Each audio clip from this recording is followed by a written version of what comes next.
is like Half-Life 2 territory of good. Like changed the trajectory of my life for the That's better. crazy. Yeah. It'll stick with me. Half-Life 2. You don't like Half-Life 2? I didn't say that, all right. You're implying it. I never said it. Half-Life 2 fans can smell when proper respect isn't being given. Yeah, well. You reek. You know what else I know what reeks? you're talking about. We're back. We're back. Elden Ring.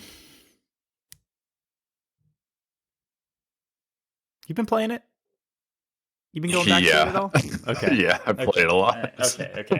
I was curious. I was curious because, like, I mean, it's Yeah. Yeah, no, I do play it a lot. Finally at the point where my character can use everything. I don't need to I'm not limited by my stats. I can just equip whatever the fuck I want and use it at will. nice. Yeah, and I think I'm on like New Game Plus 5 maybe now. Okay. Having a good old time. Yeah, I've tried out a few tricks since the last time we talked when you told me I could use one of the four belfries to go to Fair Missoula. I'm trying to, I was trying to see how fast I could get through the game. Turns out it takes you to like a random spot in Fair Missoula that like you can't do anything in. Sadly, you can fight like two Oh, enemies and then you're just kind of like stuck. Like you can just see the rest of the area and that's so it's it. it's basically just a spoiler Yeah. teleporter. Then. Yep. And Okay. then a few other random things like that. I'm still trying to see what all it has, And it really is crazy that I still find things in like little areas I haven't been to even now. Yeah. Yeah. The But yeah. interesting thing about that game, I was so fucking sick of it by the time I got to the end. And then the first thing I wanted to do was just play it with a different character. Hmm. Which is the opposite of being sick of something. I don't know what it was. Maybe I Yeah. was just sick of my character or whatever, but there's Hmm. something about that game that just, I mean, it's like every Souls game, right? It's like one minute you fucking hate it cuz you're like in an area that you don't like, or you're fighting a boss you don't like, and then the next second it's the best game you've ever played. Yeah. Um yeah, so since we last spoke, I not only beat it, but I got every achievement I could get in one playthrough. So that's basically every achievement that isn't multiple endings. Yes, correct. Um, and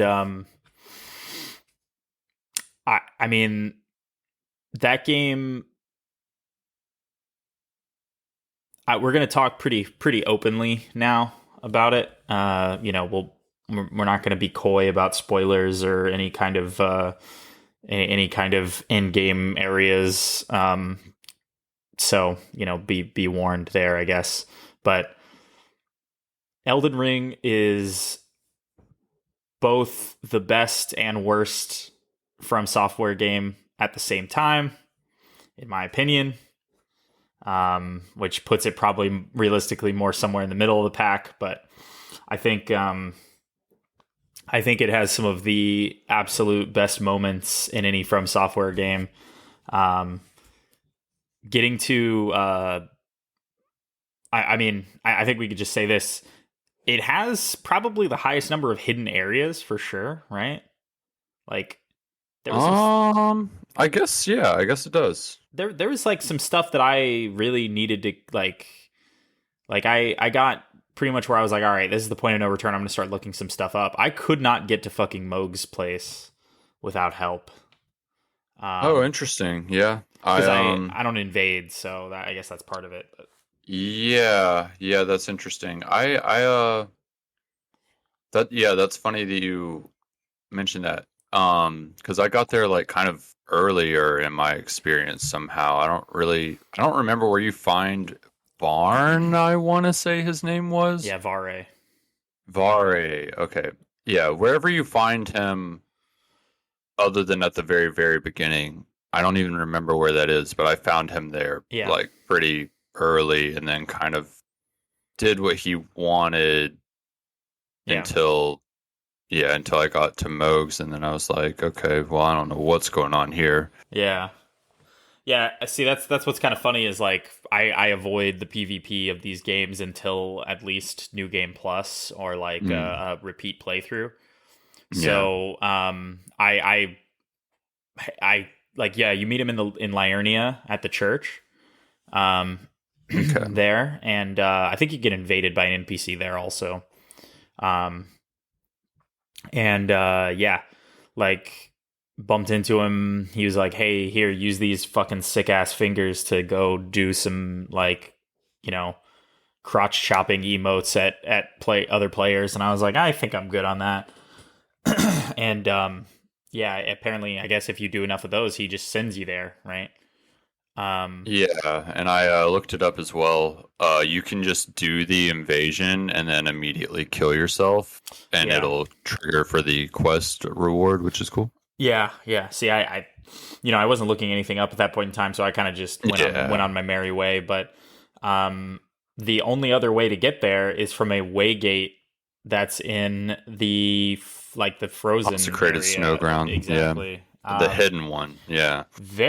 Which I had no trouble finding that for whatever reason. I The think it's because Waygate or the consecrated snow ground. the consecrated snow grounds. I had no Yeah, I problems remember finding you that, saying that, which is but crazy because that's definitely one of the areas I had no idea existed until after I beat the game.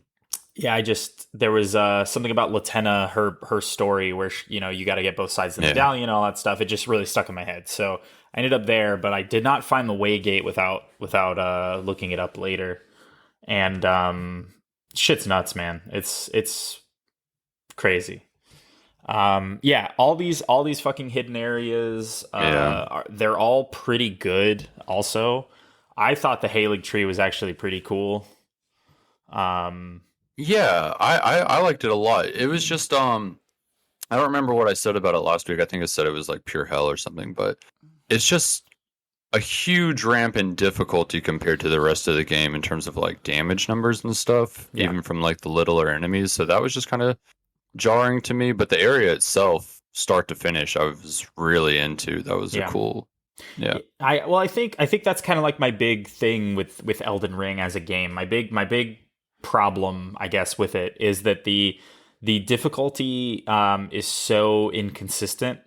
Which Yes. can be the case in other From Software games, but in this it feels more drastic. Yeah, for sure. Huge wide swings of difficulty. Um, Whereas like I thought, like Moog as a boss, I didn't have any trouble with at all. I think I actually first tried him, but Yeah, I think I did too, actually. his area was like, Oh, yeah. I don't know, Yeah, it was just fucked up. Like I was just like, it was really hard. everything in here is fucking really brutal. And that's the funny thing about this game is like you will find that Souls games are notorious for having normal enemies be able to fuck your shit up, but I feel like Yeah. you'll find enemies in this game that unfortunately look identical to early game enemies, but do over half your health bar in one hit, and just crazy shit like that. So I think you really have to stay on edge in normal areas more. But I do think this game had the highest quality latter half of any other Souls game for that I sure. can think of. I was wondering if you were going to feel that way. That's so funny because I know how you feel about the endings of these games. But yeah, no, I agree. I would say this is like a strong, and I mean, I think we kind of mentioned this the last time, but it's debatable what the last half of this game could be depending on the order you do things. But Yeah, yeah, I would say, assuming what the last half is, yeah, it is a really strong last half. absolutely. Well, before we start really getting granular about things, on the infinite scale, what would you rate Elden Ring? What would you give it? That's interesting. Ooh, man. because I feel like I'm a generous score giver, Mm-hmm. and this game is like really fresh for me still too. So I'm like really hot on it still. Mm-hmm. So okay, all right, let's see, because it's definitely at least a 5 for me, Okay. Okay. but I don't know if I want to give it more than that because of how many times it made me upset. it's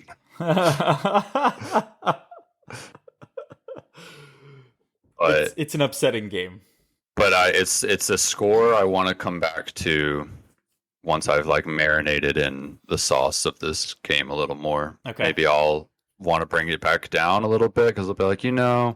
now that I've sat on it, it's kind of yeah, but and then maybe it'll be the opposite. Maybe I'll be like, now that I've played through it 10 more times, I actually Yeah. want to give it a bigger number. Yeah, but it's definitely around the 5-ish range. I would say it's in the positive. I don't know how far positive I want to give it though. Okay. Yeah, for sure. I'm feeling like a pretty good +3 Okay. on Elden Yeah. Ring. Like Yeah. I think yeah, fucking really great game. I think the biggest problems with this game are difficulty, consistency, and some of the boss design in the latter half, which we can really break down as we talk about it more. But um, there's some fucked up shit. I mean, there's like the obvious shit that everybody knows is fucked up, like Melania, which I think people have kind of come around on as being fine, I guess. But I would think so. I don't really think it's fine. I'm kind of sticking to my guns on that one. I think it's I'm definitely not a fan of the boss fights that I feel like certain attacks and or combos they do will guarantee your death. yeah. And I definitely feel like Melania is one of those bosses where it's just like, okay, if they decide to do Yeah. this series of attacks, I will die. And there is literally nothing I can do about that because the stamina will run out or like whatever it is. Like there is just some situations in games like this where it's like that is going to be a guaranteed death for me. Yeah. My win condition is them not doing that. And that's luck. And so that's unfortunate because I definitely feel like that boss has at least 2 of those moves that's like it'll be a guaranteed death even if it's like very rare. But man, I love that boss other than that. Other than like that is a design mechanic for any boss that I just don't like. I think that's one of the fucking like coolest bosses ever. It's a cool boss thematically. It's a cool boss like lore wise and like visually and the arena and how you get there. Everything about it's really cool except actually fighting. I mean, like I think it really is like that it. most of that fight is fine. It's just there is definitely a feeling of, okay, well, I happen to be slightly out of position for waterfowl dance, and unless you're super on the ball with your positioning, and like there is a way to dodge waterfowl dance without taking any damage, but can you do it? Can you do it? How many times in a fight can you execute that, right? Like I can get out of there maybe twice without taking damage, but if she decides to do it 10 times, yes, exactly. I'm fucked. So that's exactly what I mean. It's just like yes, every move in her kit is able to be dealt with, but yeah, like you're saying, if she chose to do it however many times it would take for it to then be impossible to survive. Yeah, exactly. It's the margin of error, right? Because the margin of error is pretty slim on getting away from that move, and if you happen to be able to execute it, let's say you can get out 50% of the time without taking damage, but if she happens to do it a bunch of times in that fight, then you're fucked. And not even that, but like it just one mistake can cost you like a restart, right? Like one little you dodge away from her instead of towards her at the very beginning. Oh, okay, well, I guess you've just like either you're sprinting away when she starts it or you're next to her. There's no in between. in Yeah. order to be able to dodge that move. And if you happen to be mid attack and you're a ultra greatsword user like me, then God bless your Oh fucking soul, brother. no. Like, I mean, Yeah, I didn't even think about that for that boss fight. I was Oh my actually, god. I was using two ultra greatswords. Hey yo. So, I mean, I was using the ruins and Radahn's sword. Nice.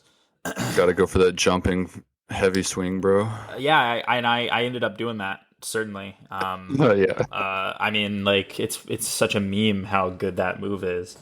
Yeah. But Dead yeah, I ass. mean, I think it's just it's yeah. There's always been problems like this in these Souls games, certainly, but this seems the most exaggerated to me, the most dramatic. I don't recall in the history of these games any move that could one shot my character at almost like 50, 55, maybe 60 vitality. I don't even remember what I was at that point, but Yeah, that was the crazy thing. That's my complaint with that whole area is I think I beat the game at around 25 vitality, I want to say. It may be a little more, maybe a little less. Um but I kind of like to play the game in a way where it's just like as long as I can take 2 or 3 hits, like 2 or 3 mistakes, for this health bar, and then I'm able to like that's a manageable realm I like to play around. I don't like to get one shot. yep. I don't like to get two shot. You know, a solid 3 hits on my health bar is like where I like to stay, and then that's where I was with around the 25 vitality, maybe 30. I think it was 25 though. I don't know, whatever. Yeah. And then beat the game, whatever. Go start checking out the other stuff, and I was fine until I got to the Hallig tree, and then I immediately noticed like this was not going to work, and I went and I grinded like dead ass. I left that tree and I went and grinded my health up to 60. Maybe not all at once. I think I like would do 10 levels and then go back, get hit by something, and then be like, all right, well. Yeah. But yeah, it was absurd, and then the boss especially, like, yeah, the damage is really absurd for that whole area, and that's the only thing I don't like about it is how high the damage is. But in terms of the boss itself being so ridiculous, I honestly, other than what we just talked about, where it's like it is one of the bosses that can definitely guaranteed kill you if it decides to. Just keep doing the right moves. Other than that, I have like it's just like one of my favorite experiences in a FromSoft game. I don't know if you're familiar with Let Me Solo Her. Yeah, of course. Yeah. But there's definitely a timeline where that's me. Like, Yeah.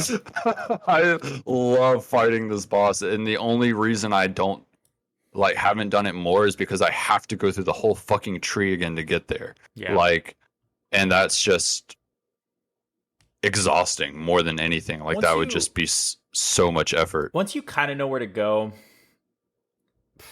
yeah, it's pretty easy to run past everything. I mean, I say easy. It's not easy. I think the hardest part to run past is the early parts. And then once you get to like the actual castle itself, it gets a lot easier. But yeah, man, I pretty much agree. Well, it's just like even to get access to the tree again, I'd have to make myself get access to the consecrated snow grounds, which is effort. And then once I'm down there, I have to get access to the tree, which is the most annoying puzzle in the game. So it's all just discouraging to want to go back. But yeah, that boss fight itself, like, I do genuinely really enjoy. I remember there's been a few bosses like this, but Melania and Radahn both stand out as bosses that when I like first encountered them, I had a completely different opinion on them. But the more I learned their patterns, the more I realized they're just like any From Software boss. Okay. And it's just like, it's crazy how night and day that fight is for me now that I'm more familiar with it. Like, and it was the same with Radahn, where I genuinely believed when I started Elden Ring that Radahn could not be done solo. I was like, there's no way.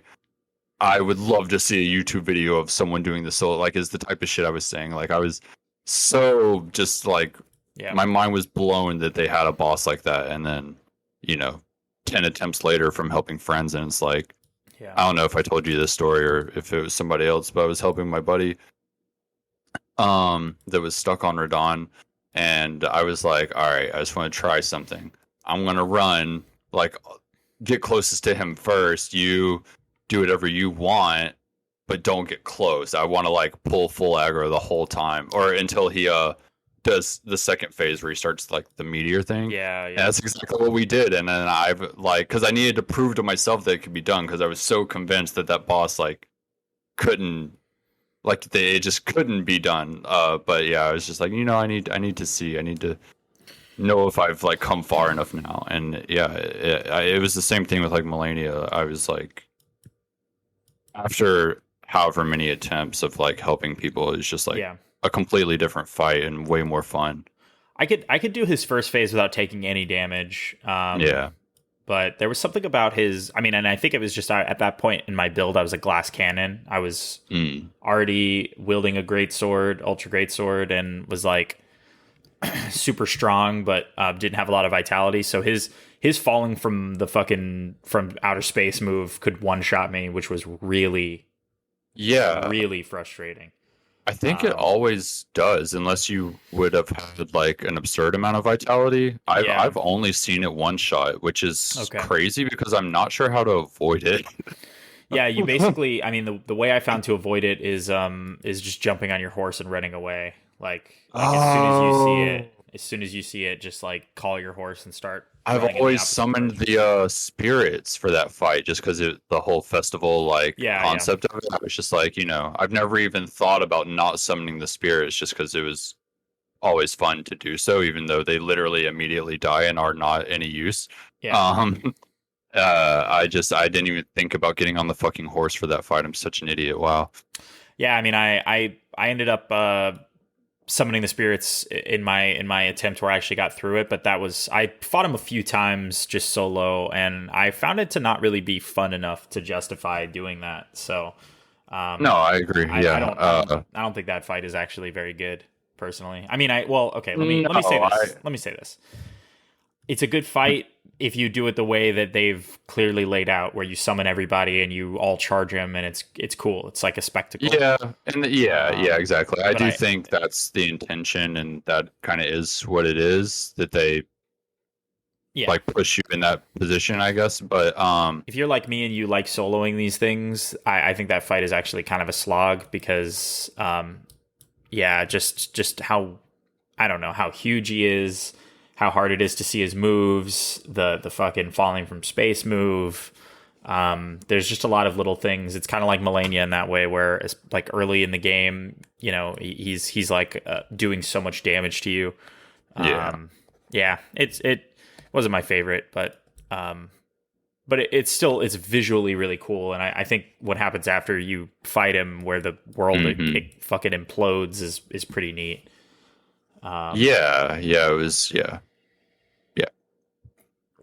all the stars start falling out of the sky, and then like his weapon ended up being the weapon I used for most of the game after that. That's cool. Yeah, I used it for a little bit as well. I ended up swapping to the Moonlight Greatsword once I got that. Yeah. Shortly after, but I like his swords a lot, actually. Yeah. Very cool shit. So let's tackle some areas we didn't really talk about last time. So we basically did Limgrave, all of it, the far south part, as well as pretty much all of Liurnia. Obviously, with the exception being that area that frustrated me to no end, where Ronnie's questline ends, because I was like sure that there was a way up there, but I could not figure out how to do it. You're trying to get up there, like, dude. I rode in circles around the underside of that area. I was like, there is a way to do this. You know what I mean? Like, just for sure. Really determined. So I eventually, like, it physically hurt me to give up on that.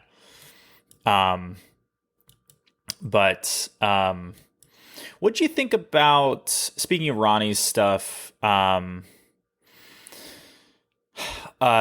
talked a little bit about the mansion. We talked a little bit about starting Ronnie's questline. What did you think about like Ronnie's questline overall? Like the kind of the path of it, and like how you proceed it. I thought it was pretty cool, but I could see how it could, like, people could miss it. Like miss out on it. It's definitely the highlight of the game for me, and it's funny that you say that people could miss it because it seems like almost everyone I know kind of happened to come across it Yeah. and do it to completion, which is wild. I want to say, yeah, almost everyone I've talked to about the game has done that quest. I don't know a single person that doesn't know who Ronnie is, Yeah. that doesn't have a little mini Ronnie in their pocket, that hasn't fought Astel, and that doesn't have the Moonlight Greatsword. Like, Yeah. it's pretty wild. But yeah, that quest and that whole experience is definitely a highlight of the game for me, especially since like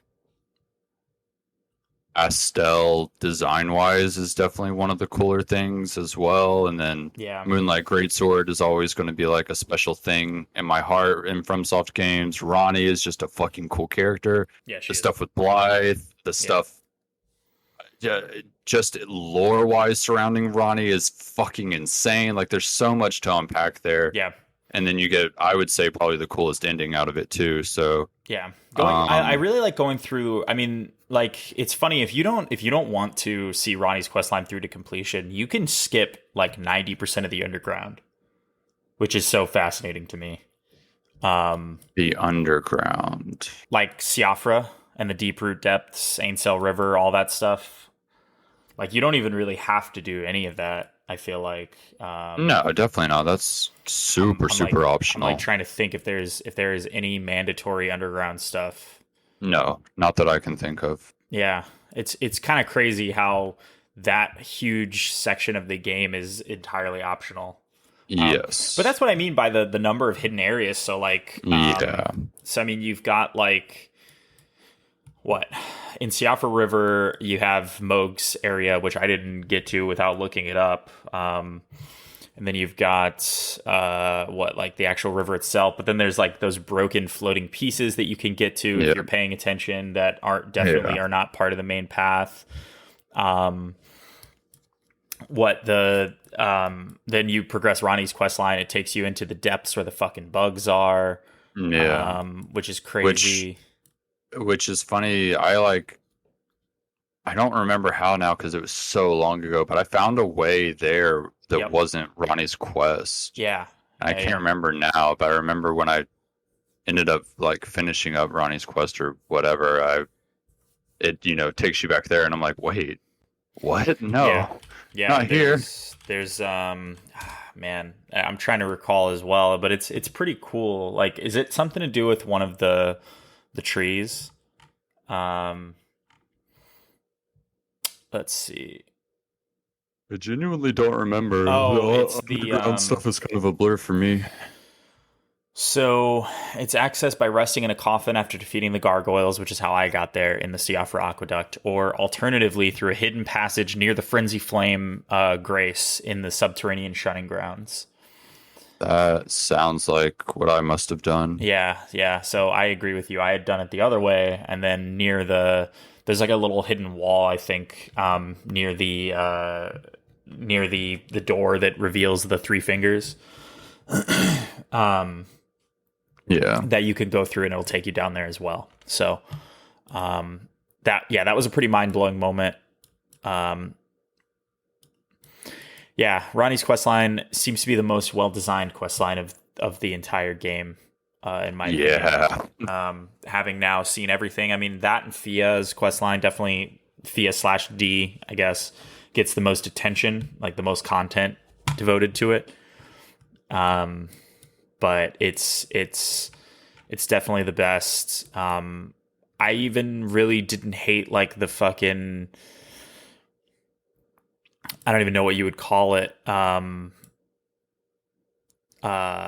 Well, actually, I should say this. Noxtella, the city, is fucking badass, I think. I thought that shit was cool. With all like the mimic tears and like the for sure. Blobs and shit. Like it was very like, they snuck some Bloodborne into this game. Like yeah. Deadass. Have you seen the like cut content stuff for the mimic tier?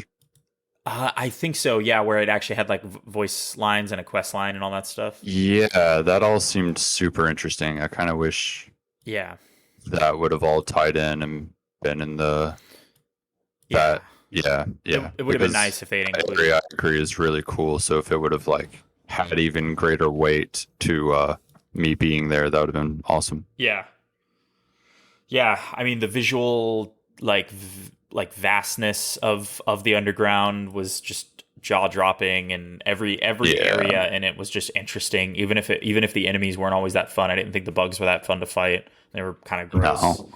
Yeah. Um, and same with the Lake of Rot. Like it was kind of a shame that the enemies in the Lake of Rot were basically just basilisks. I think it was like all basilisks plus the probably my least favorite boss fight in the game. Estelle? No. When you're in the Lake of Rot, there's like a mini boss.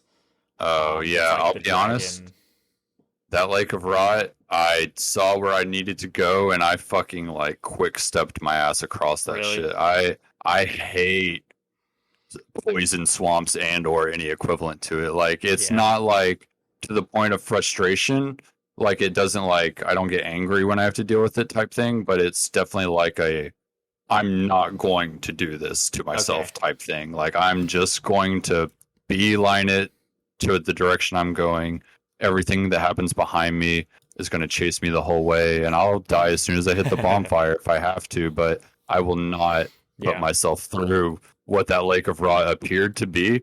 Which I don't know. I genuinely went straight across it. I have no idea what's in that Lake of Rot at all. It's one of the only things I like haven't done. I used like the same technique for pretty much every area in this game, which was rush through to the next site of grace. Yeah, So I would have that checkpoint and then teleport back to the previous one and then explore everything. yeah. Um, and just so I felt like I made a little bit of progress and then I could go back. So like yeah, I mean I covered every inch of the Lake of Rot on fucking foot. Um, And you know what? It's not a bad area. It's just all basilisks, which sucks. There's a lot of good items in there, but Yeah. there's a mini boss in there that might be my least favorite in the game because you just are constantly getting fucking the plague, Yeah. um, and that sucks. That does suck. But yes, what's the fucking Astel or whatever? Yes. Good ass fight. I really hate that you fight him again as like a random end of dungeon boss in the consecrated snowfields. That bummed me out. I liked it only because of how easy he was the Yeah, first time. So I was like, yes, finally.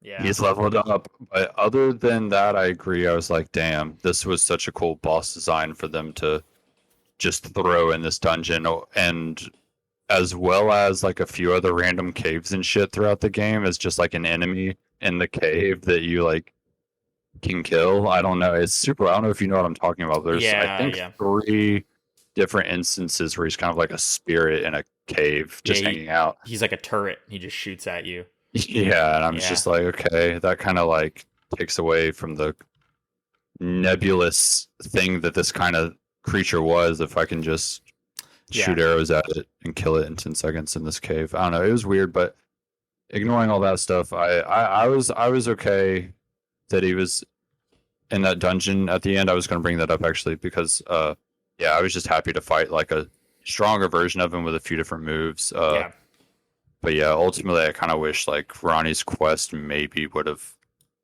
just not been able to be finished until later in the game, and maybe just have he could him have be just really hard. Yeah, yeah, it could have been really difficult. That would have been fine with me. yeah, yeah. I could definitely see that. But fighting him and then using that elevator to go all the way up, um, coming back Yeah, out in Liurnia on that thing was yeah, the craziest fucking shit for me. yeah, Just blew my fucking mind wide open, and I had still been obsessing over that area, so I wasn't like it wasn't like one of those moments where I was like, oh, I fucking forgot about that, you know. But I was yeah, stoked to actually be able to check it out, and then you do all that stuff, and it's fucked up that there's like some dragons there because by this point I was like sick of fighting dragons, but it was still really cool. yeah. I found later on when more dragons show up, I found them all to be like way too tanky. Way too tanky. You're doing something wrong. I don't know what, but I don't have that problem with dragons. Yeah, I mean, maybe it's just that I'm just a regular like ultra great sword mongoloid, but just hitting them in the legs with ultra great swords is not. It doesn't do nearly enough. Yeah, they have some sort of weakness. I want to say it's black flame. Okay, I believe that. Yeah, so it is just yes, it's something like that. But yeah, yeah, there's a bunch of enemies that like have absurd health bars, and I've learned. Well, I don't know if this is their intention, but the easiest way to kill them is the. I want to say it's the black flame. I could just be mixing that up. So much content, but Yeah. because it does damage based off of their max health, and it literally, like when I figured that out and like saw the damage difference, just Yeah. like it's like night and day. It's I can't tell if they designed it to where it's just like, yeah, certain enemies you're gonna have to use this basically to Yeah. have a good time or whatever, but it definitely is obviously like I don't know how to explain it, but yeah, there's a clear difference if you're trying to kill them with that or with something else. Yeah. Yeah, I mean that's fair. I think my problem was, using boss weapons, having pumped all the upgrades into them. You can't buff them, you can't add any additional damage, so it's kind of just you get what you get. That's true. Yeah, that's true. And that's definitely the downside. But I just brute forced my way through all that shit anyway. So yeah, I feel that. So that's Ronnie's quest, definitely a highlight. Finding her body, finger quotes, and completing that and getting the Moonlight Greatsword, just all that shit is just her fascinating. body. Yeah. Just weird and cool. Yeah, all of it very, very awesome. And then we haven't talked about the capital much. Some things about the capital I find, once you kind of understand how to navigate it, it becomes a lot easier, but it was pretty overwhelming for me at first. I thought the outer area of the capital was like a nice change of pace, very like beautiful, very open. I really enjoyed riding around it and just scoping things out. I like the capital a lot. Yeah, that whole the Altus Plateau in general, just a really like cool area. It really is. Yeah. It's definitely lacking in like, I feel like Liurnia and Limgrave feel like they have twice as many side dungeons each than Altus Plateau does. There's something about Altus Plateau where I felt like they started to like scale back on how many random caves and dungeons there were around, which is interesting. But there's still plenty of like random hidden shit, like finding that falling star beast in that giant crater. Yeah. Which I fucking hate those things. I hate them. Those suck. Yeah, that fight was not cool. Although there's a bunch of heroes. Genuinely took me forever to be able to beat the one at Volcano Manor. Yeah, I just found it wasn't a really fun fight. I got pushed off. I got pushed off the cliff by him a couple times and lived, which was weird. Like he would push me off and I would get stuck and I wouldn't be able to move, so I'd have to teleport and then it would just reset the fight, which I thought was really annoying. But yeah, that was very strange, but not a super well designed fight at all. No. We didn't talk about these much, I don't think. What do you think about here's where they really start ramping up. You can encounter one in Stormvale. The what are those things called? The jails? No, they're like the Everjails are okay. I enjoyed most of those fights. The like rotted tree spirits or whatever. They're like they give you Yeah, the Erd Tree avatars. yeah, but not the ones that just chill outside the Erd trees. The one that are like giant worms that like fly around the screen. Okay. Um, you know what I'm Yeah, talking I about? guess I don't know what those are called, but I do know what you're talking about. Yeah, the I'm gonna look it up. Those suck. They give you like golden seeds and stuff. Yeah, those suck. They're not like the worst, They're called but putrid tree spirits. yeah, but Um, every time they appeared, I was definitely like, I did you? don't care. Yeah, for sure. Did you fight that one at the? Also, did you maxed out your seeds? I take it. Yeah. There are so many more seeds that you can get than you can actually use. Yeah, I thought that was interesting as well. I like that though. I like that they're just kind of like, Yeah. you're definitely gonna max this out as long as you explore. Yeah, for sure. Because you get one every time you kill one of these, and it gets to a point where there's like a million of these fucking things, which is a mistake, I think, on From's part. Yeah, Um, that the gargoyles, the yeah, falling star beast. There's definitely a few enemies I could have easily been happy with only one of or none. yeah. Like one of these, you're like, all right, it kind of sucked, but nah. Like if the only one was the one at the bottom of Stormvale, I would have been totally cool with it because that was a pretty cool moment. But I mean, if you're fighting these fucking things constantly, um, did you fight that one at the bottom of Stormvale? Um, that sounds familiar. And you go down there and there's like a huge face, like in the ground for some reason.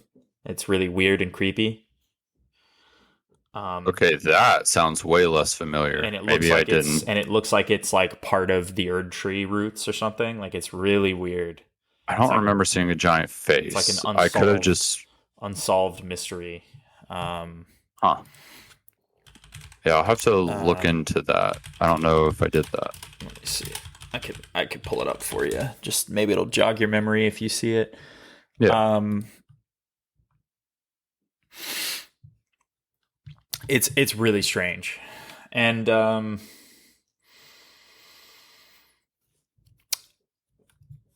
were we talking about before? Oh yeah, so the Altus Plateau, you run into like a bunch of those putrid tree spirits. I feel like they're like kind of everywhere.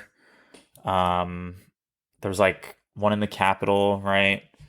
Yeah. There's one outside, like you walk up to a random carriage and they just come out of the ground. I don't know. That was whatever about that, but Yeah. a lot of this area is really cool though, and the capital itself is it's such like an amazingly cool reveal. I'd already been there by the way gate that takes you to the Divine Bridge or whatever. Yeah. But I was like, man, I really need to see the rest of this, and it ends up being like a very overwhelming area, but probably one of my favorites when I think back on it. I don't Yeah, know. I think it's one of my favorites too, honestly. It's very well designed. At least like Yeah, I don't know in terms of like level design, but like in terms of like you exploring it, but just as a like big capital that you're like running up on and like I don't know, it just like I feel like I'm going into the capital. Like it just feels like a giant capital city yeah, in this world. Like it yeah, and a lot of cool it's just dense. There's so much like in that city to find. There's a lot of I don't know, yeah. for Yeah, sure. I like that area. Yeah. There, I just sent you a picture of the giant face at the bottom Okay. of No, I Stormvale. definitely went there. Yeah. Yeah, Yeah.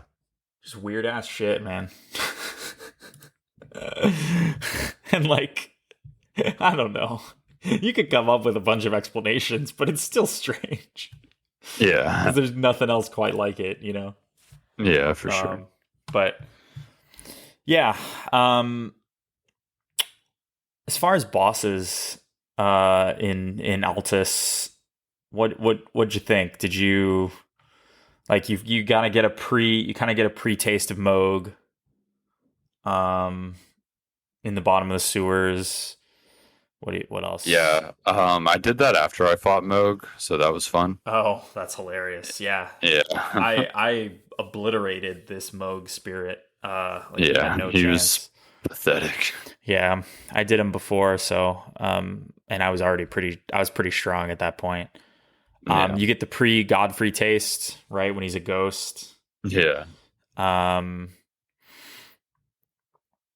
I thought Morgat it might be my favorite fight in the game. The Omen King. That's interesting. Yeah, yeah. I don't think it's that high up for me. It was definitely really cool though. I don't know if you summoned Melina for that, but that was cool. No, I didn't. I managed to lose track of her quest at a certain point, and I don't think I saw most of it. I've ended up bumping into her much later, like when I was just making sure I was wrapping everything up. I went back to the windmill area and she was there, and I was like, "What the fuck are you doing here?" But I gave her everything, like I gave her the arm and all that stuff. But is there? Did you do her quest? There's a lot of characters with similar names. I am saying Melina, Melina, the pink-haired girl with an eye closed that sits Oh, at the bonfire. yes. Okay, you can Um, summon her. yeah, she can help you with the the guy at the Huh. Capitol. I must have totally missed Yeah, that. yeah, she has some pretty cool moves and a really, really cool healing spell that you can't get in the game, which is really sad. Oh, really? That's Yeah, she interesting. like summons a tree made of gold that just like constantly heals all around it, like, and it's That's cool. huge. Yeah, like rapidly fast. It's so fucking cool. Some interesting lore Uh, stuff there as yeah, well. she's a really interesting character. I guarantee we will be fighting her in the DLC. Really? I guarantee it. Yeah, There's no way. Like, that's a there's good prediction. absolutely, yeah. I'd be shocked. I'd be so shocked.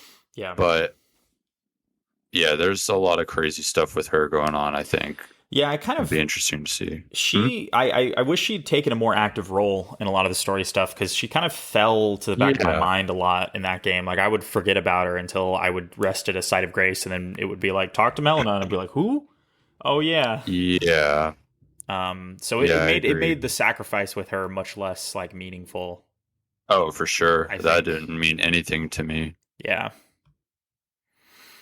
But Yeah, I would say honestly, her as a character didn't mean anything to me until one of the endings. I don't know if you've seen them all yet. no, I managed to not look them up.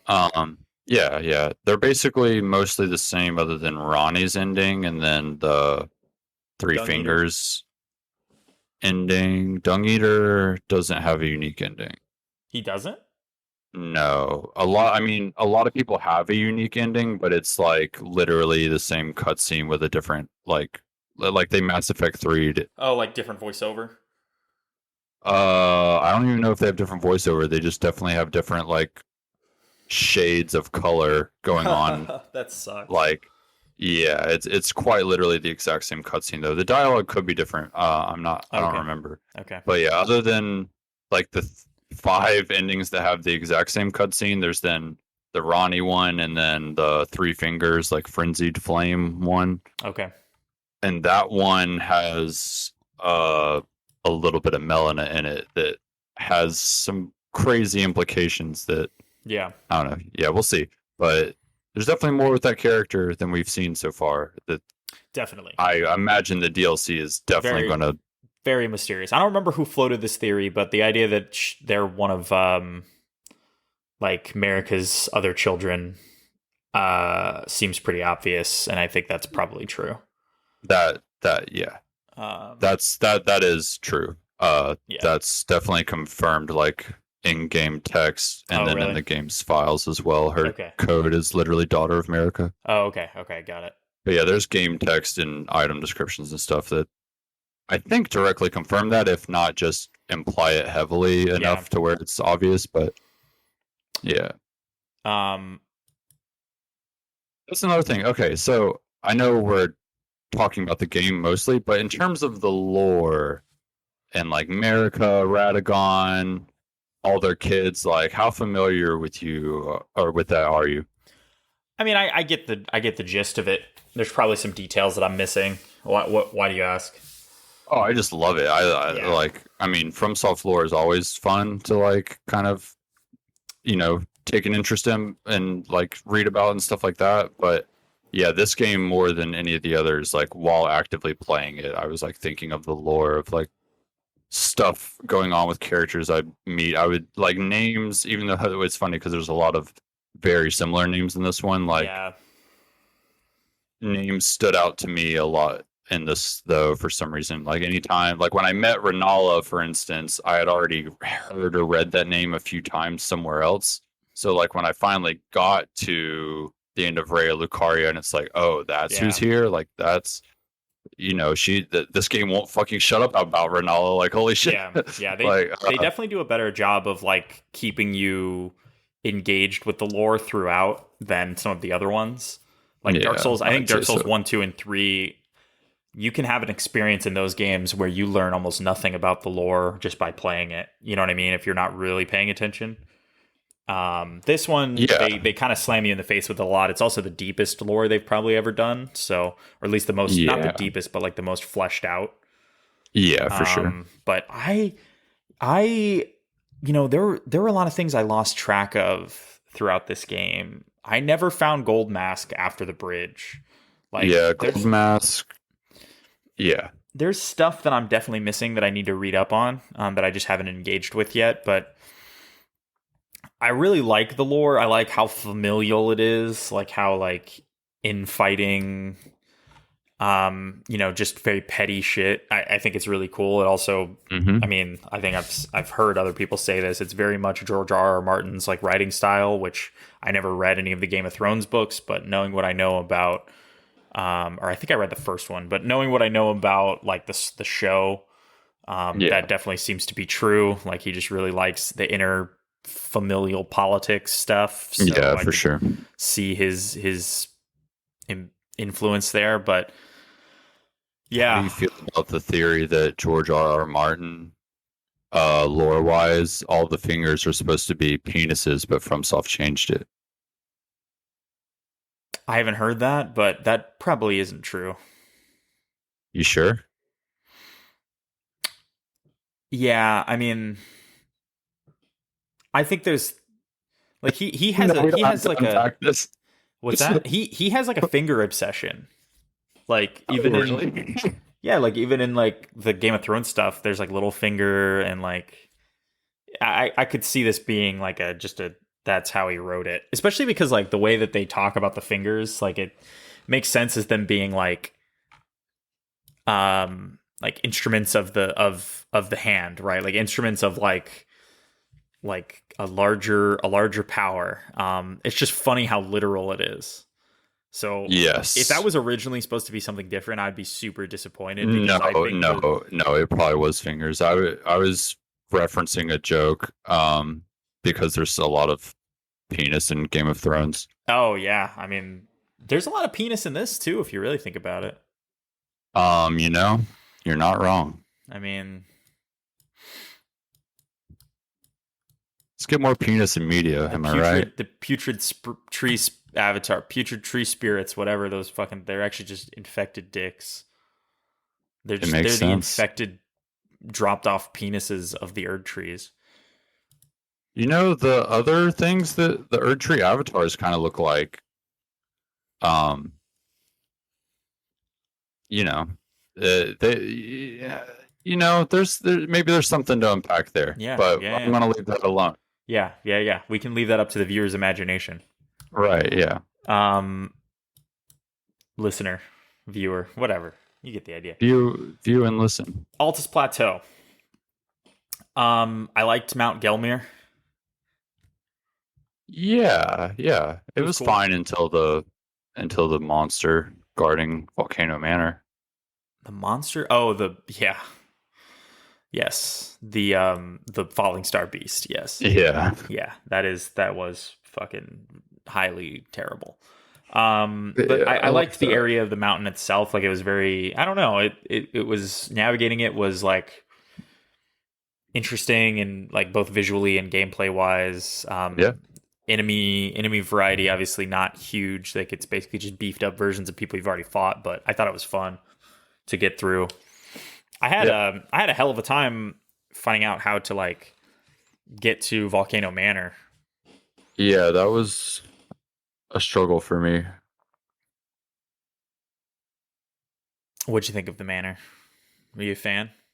Yeah, I liked that experience a lot. I did do it kind of late, so I don't know how different of an experience I would have had if I maybe done it earlier. Maybe it would have been a lot more annoying. Yeah. But going at the time that I did, it was kind of a breeze. But Yeah. I did have a just good time doing it. I would say I was like pretty much exactly the right level for it, and it was not too hard, not too easy, really. I think the bosses are definitely the most challenge. The regular enemies in that area were very easy, I thought, but navigating it was just really cool. Again, something just so fucking cool visually. I loved. Did you do all the quests that they give you? Yeah, yeah, yeah. I I liked that did. I shit. did. I thought it was really I cool. liked it a lot. Yep. That's one of the definitely one of the better. Would you consider Volcano Manor a hidden area? I kind of would, I guess. It's definitely optional. I don't know if hidden is like fair because there's a few ways to teleport there as well. So it's like I don't know if easy to get to is correct, but definitely easier to get to than some of the other Yeah. optional areas. But yeah, it's definitely hella optional. I mean, I you could definitely play the whole game without even knowing it existed. Yeah. Yeah, I mean getting like the what the steps you have to go through to actually escape like the walled area of the manor that they want you to be in. Um Yeah. to actually like explore like the town because like it Yeah. seems like really like the actual hidden part isn't that it exists, it's that you can explore more of it than it initially seems, right? Yeah. Because like Yeah. I if you think the first two times I went there, I thought it was just the manor and that they just wanted me to like go invade people or something. I didn't like look too much into it, you know? yeah So it's just like, well, this kind of sucks that there's this really cool house yeah just dedicated to like PvP NPCs, I guess. I wasn't really sure what it was. But yeah, it wasn't until like I went like a third time and then found out there was way more to it and found like Rykard and stuff. And I was like, oh my God, this yeah is dope. well because it's funny because if you do the quest they just teleport you to Rykard. Yeah, that's the only way I know how to get to Rykard. That's what I mean though, is like it wasn't until I went a few times that I found out there was more to the area at all, and I just ended up doing everything there. But is Yeah, there another? Do you know if there's another way to get to Rykard without doing the quest? absolutely. Yeah. Okay, that's good to know because I don't want to do the quest Yeah, again. you just go through. I mean, you just run through the area. So you know you explore the mansion, like the area around it, like the village. Go down through the lava. There's like an elevator that takes you up to like a temple church thing where you fight those Yeah, the God Hand guys. yeah. And then if you keep running through, there's like a way gate that takes you there. Um, Oh, okay. I damn. All right, I see. I just assumed for some reason the Waygate took me somewhere else. I no, at yeah, that point in the game, I was just like, I really want to be here, and this yeah. Waygate could take me somewhere I really don't want to be. So I'm just gonna keep exploring. I'll tell you what's really fucked up. This is probably the dumbest moment I've ever had in one of these games. I went through the Waygate and did not notice the bonfire at least 3 or 4 attempts on Rykart. Yeah, that's rough. That's a rough run. Especially because he has 2 phases. So like I went Yeah. through, killed him, got to the second phase and was just like, Did you what the use the fuck? Serpent Hunter? Yeah. Yeah, I did. Okay. I think I was a little under Yeah. leveled. I don't know. That fight, I found it hard in weird ways. Like I kept getting like caught in his like lava stuff. It was just weird. I can't really figure out why that fight didn't work for me, but I had a tough. I wanted that fight to give me a hard time so bad. As soon as the cutscene started and it was all going, I was like, please just fucking do whatever you want with me. Yeah. Just give me a bad time. I'm looking for it right now. I want to struggle here for like an hour. Yeah. And I first tried it, and I was like, God fucking damn it. Yeah. Yeah. I probably did maybe 5 attempts, and 4 of those were before I knew the bonfire was there. Yeah, that's rough. So I was running all the way back from where the Godskin boss fight Yeah, was in that temple. And let me tell you, that shit was pretty maddening. Um, yeah. uh, anyway, I don't like red card.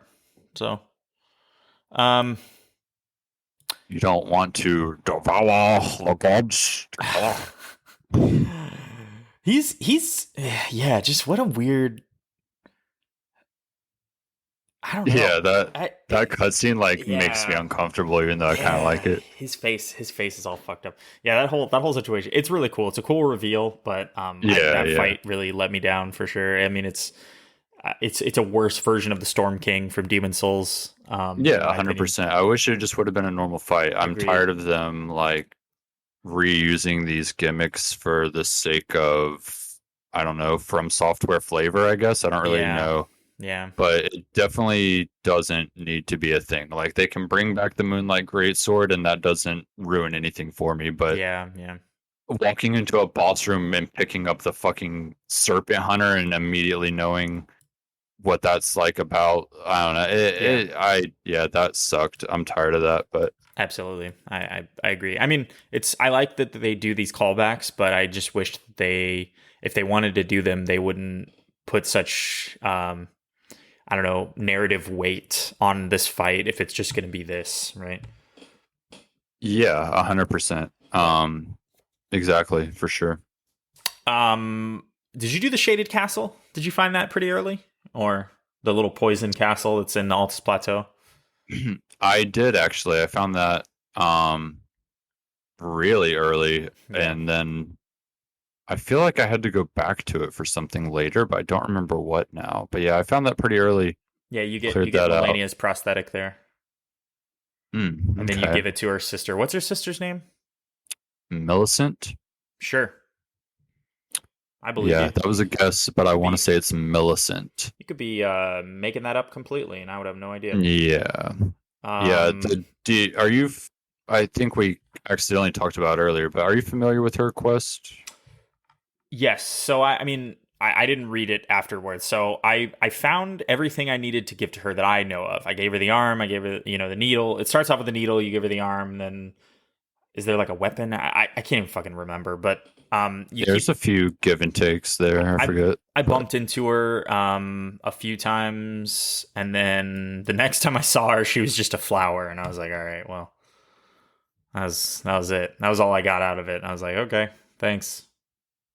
wait, that's interesting. Yeah. Are you sure it was her? I mean, I picked up her items right outside of the boss chamber where you Did you fight. get the talisman? Yes, Huh.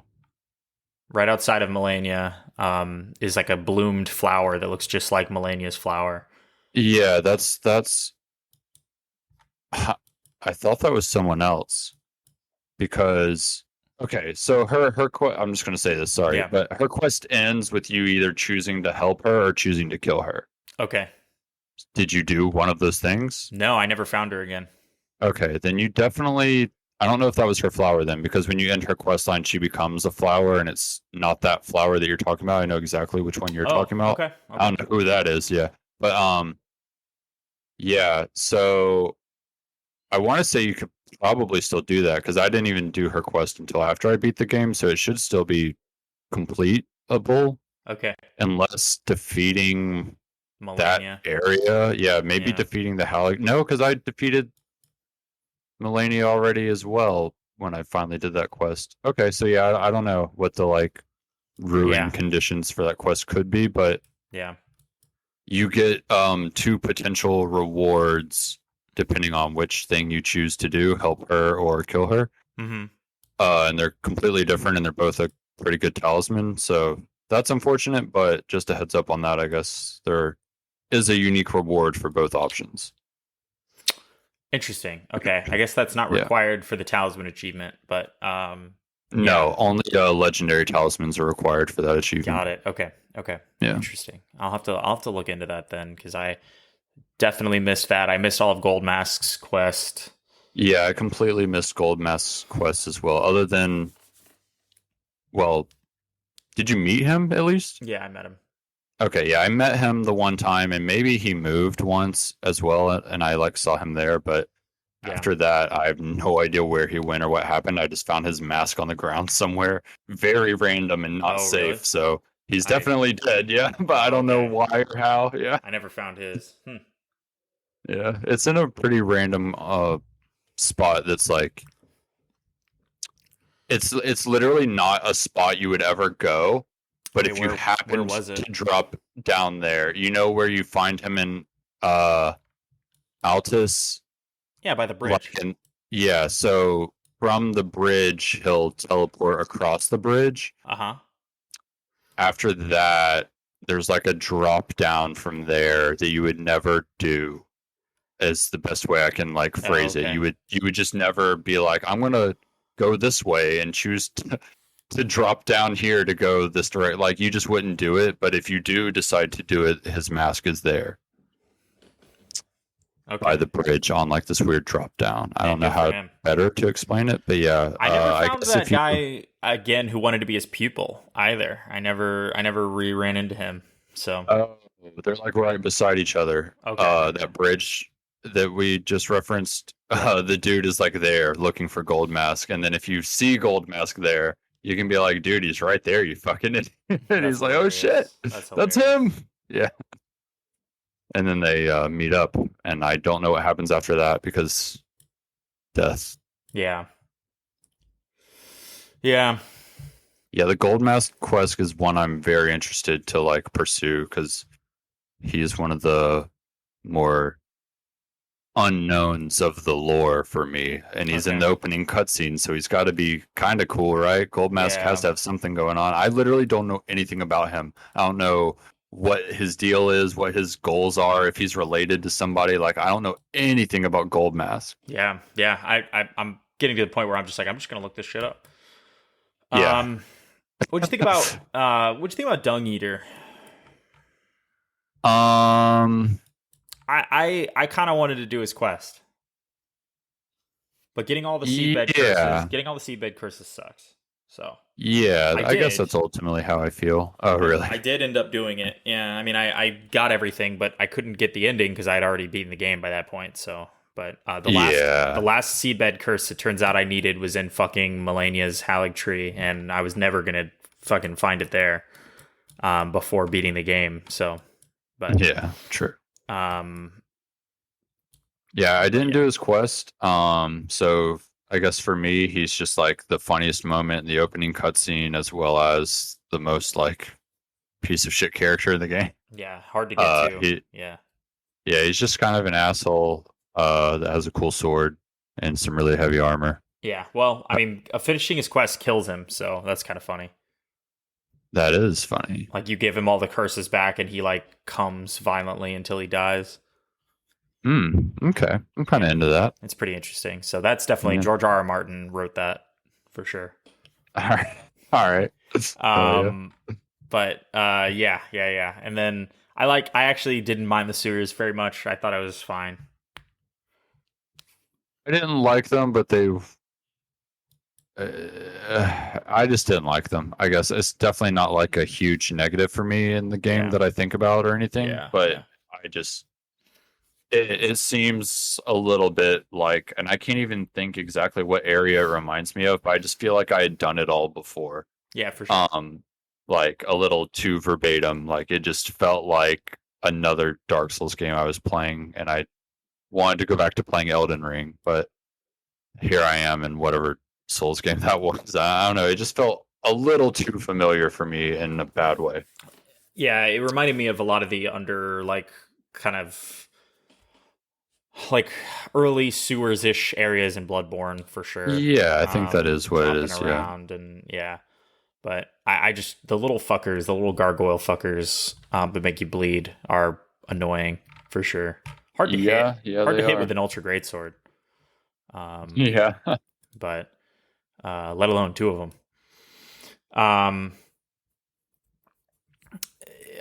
going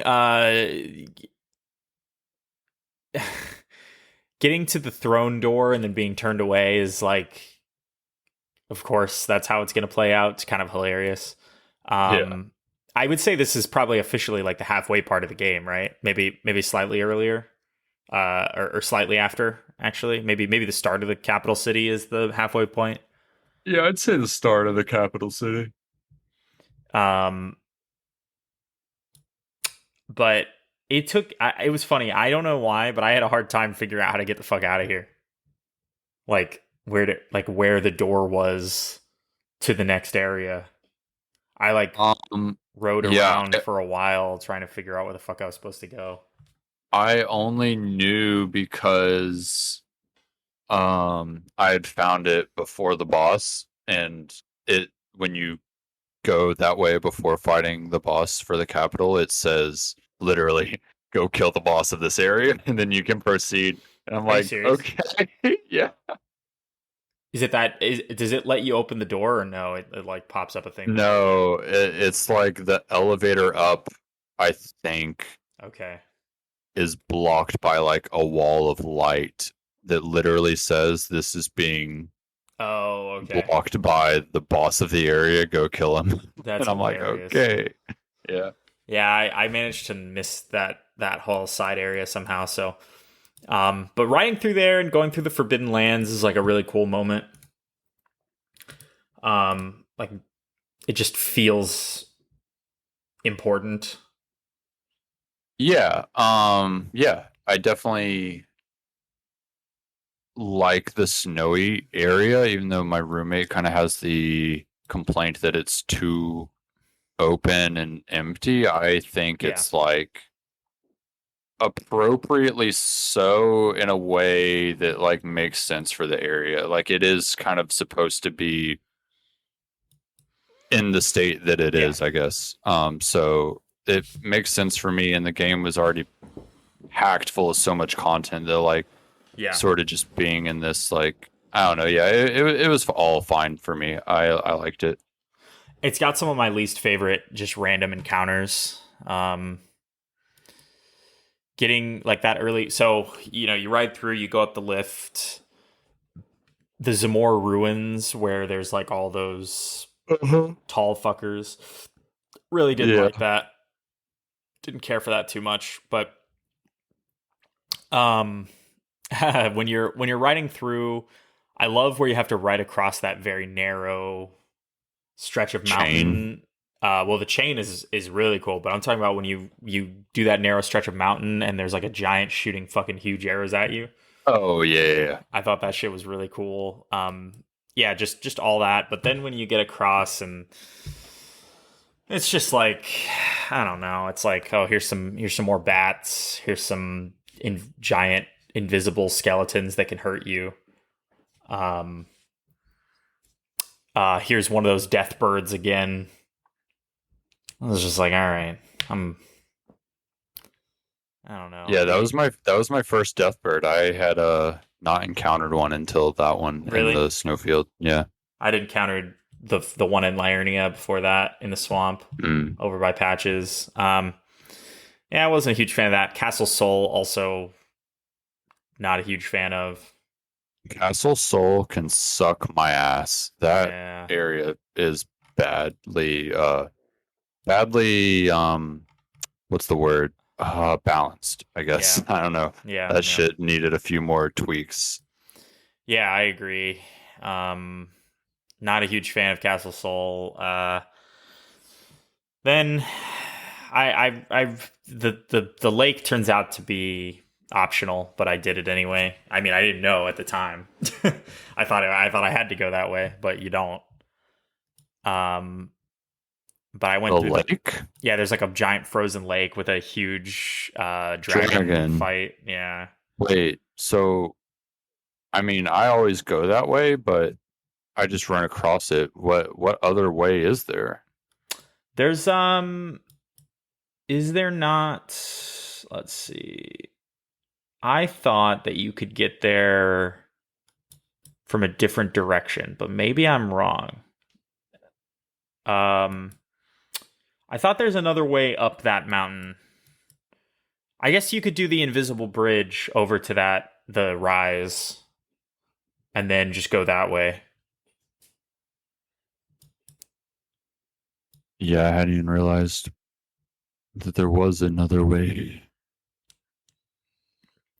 Yeah, remember there's like that invisible bridge puzzle. Did you do that? That takes you up to that tower. I did do that, yeah. I guess that technically you could do it that way. There may be another way up as well. I don't recall, but I don't know if you have to do this lake. Do you have to fight this boss or no, the dragon boss? No, you can run past him. Okay, I thought he was pretty not fun. Yeah, he's definitely not fun. Um, the first Church of America is really cool though, like as a visual. Yeah. Like riding up and chilling there. I don't even remember what Melina or whatever the fuck her name is. I don't remember what she has to say, but I thought it was cool at the time, and the visual of everything just it feels so melancholy, the whole snow area. There's something so somber about it. You feel like you're nearing the end of your quest, even though you're definitely not. Yeah. But you think you're like, damn, I must be near the end of the game. Yeah. And you're like, just 40 more hours to go. Yeah. Yeah, dude. Yeah, riding across that giant train. Holy shit. Chain. Riding across the giant chain. I was just like, man, fucking floored by how good the game looks. Yeah. But then I kind of agree with your friend in the Giants area where it's just all the giant corpses and then huge hands and shit. Kind of just open, no real reason to hang around there. Yeah. Yeah. It's that's true of it. It just doesn't, I think, bother me because of by the time I got there, it was just like I'd been drowning in Elden Ring content, so it was nice to like not find a whole area that wasn't dense of content again, because there is plenty of stuff up there if you choose to like search for it. But I was definitely glad that like I don't know, it was just nice to not be overwhelmed with content again. Yeah, there's like a church. There's a church up there. There's like a catacomb, and I think what that hero's grave is up there as well, which. Yeah. Every single hero's grave in this game is my least favorite dungeon. Yeah, same. What do you think of the fire giant? I'm a huge fan of the fire giant. It was a pretty cool fight. I didn't really bother me. I mean, it suffers from the same thing every huge fucking fight suffers from, which is that sometimes the camera doesn't let you see that you're about to get fucking creamed. But yeah. No, I loved that fight, genuinely. I thought it was just, I don't know. I just, something about that, like, I love giants in, like, any Souls game, like, I don't know why, but just, like, Dark Souls 2 is so cool to me because the giants are, like, so involved with the lore, and, like, and then, like, Yorm the Giant from 3 is, like, the worst boss fight, but hands down the coolest fucking, like, concept for a boss fight for sure. And then just as soon as I went through that fog door and I saw a big fucking red man looking at me, I was like, oh yeah, dude, we're about to fucking go hard. And just like the whole phase 2 sequence was just cool as fuck to me. So funny. Getting rolled over by him, like when he tears his leg off and then he starts rolling around on the ground. Yeah. I was like, God damn it, I can't even be mad that this move is hard to dodge because it's so hilarious. Yeah, it was really funny watching him do the things he does in general. It's just, that was funny. But I liked it a lot. My roommate hates that boss fight, probably like in his top 3 most hated for the game. Are you serious? Yeah, he thinks the health bar is way too big. I mean, that could be the case. I don't know. I was kind of I was hitting my overpowered stride again at that moment. So I think I might have tried that fight. It was like my second try, I think. Yeah. Agree. I'll tell you what did kill me. I fell off the fucking chalice at the forge. Yeah, I think I fell off too, actually. I went around the wrong direction and then was like, maybe I can jump across, and then didn't make it. Yeah, at some part in that circle, I just didn't even realize like you could go to the end, I guess. Like once I got Yeah. up there, I was like, oh, it must want me to go down. Like I was looking Yes. for a way to like drop down inside, and I think I did that like two or three times before. I was just like, maybe it doesn't want me to go down. Yeah. Yeah. They could have done that better. Yeah, you should have just like not had to go to the end. Like once you go up Yeah. the chain and are Yeah. just in there, you It should just just be a bonfire. yeah. Like, Exactly. Very silly. Yeah, so obviously we both sacrificed Melina, right? Melina? Yeah. yep. Even though that one guy Shabriri, who took over my other friend's body, told me not to do it, I said, "Fuck you, sir. I'm doing it. I'm not dying to Yeah, this thing." I really don't understand what's happening here, too. I don't know why she has to do that. I don't understand. What's the word I'm looking for here? I don't understand. Hmm. Yeah, I guess like just in a lot of ways in terms of the lore or like her as a character, her drive to want to do this is very unclear to me, and Yeah. her even being sacrificed, like I don't know if I just like missed that key dialogue, but like that even was unclear to me. I kind of just thought she was like lighting it all on fire somehow. I didn't really necessarily understand that she was like gone now. Like I don't know, Yeah, yeah. it was it's just all very unclear to me why and what it all is, and I don't know that part of the game is just like that, or that moment I guess is very, I don't get it to me. Yeah. But how do you feel, I guess, about that? Yeah, I think at some point she had made it clear that that's what was going to happen before that, but I mean it kind of just came across to me like this is what she was made for, is really the only reason why that was such a big focus for her. Like this was Interesting. like the point of her existence basically, was to allow for this to happen.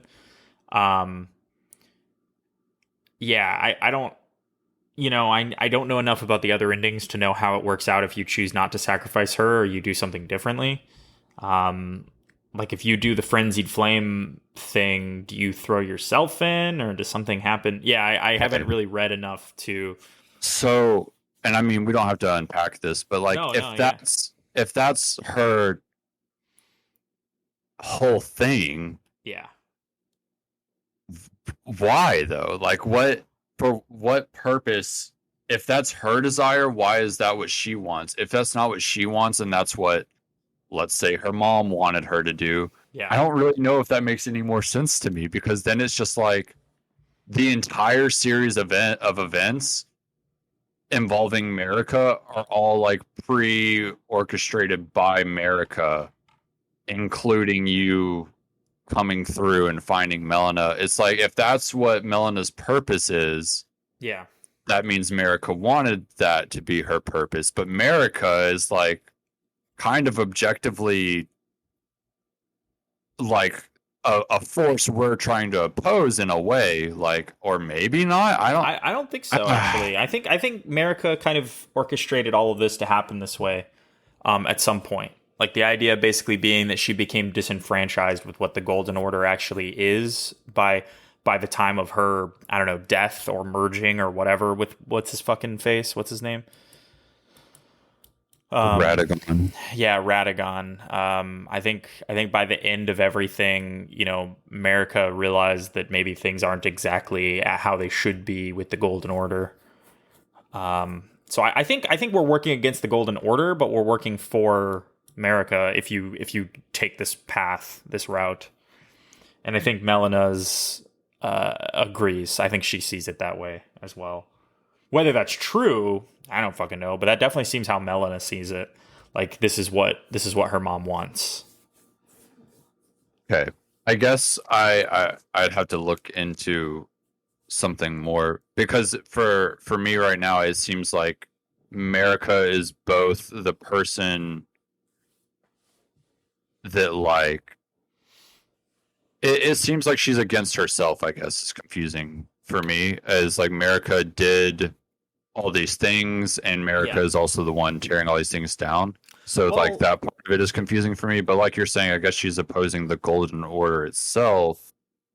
I just I thought she, like, her and the Golden Order were like the same, they and were maybe at they one are. point. But I think they yeah, I were at one mean, point. right. But what I mean by that is like her. Well, maybe it's still all the same, but I guess I thought it was something she like chose to create, but I guess that doesn't mean she couldn't go against it later.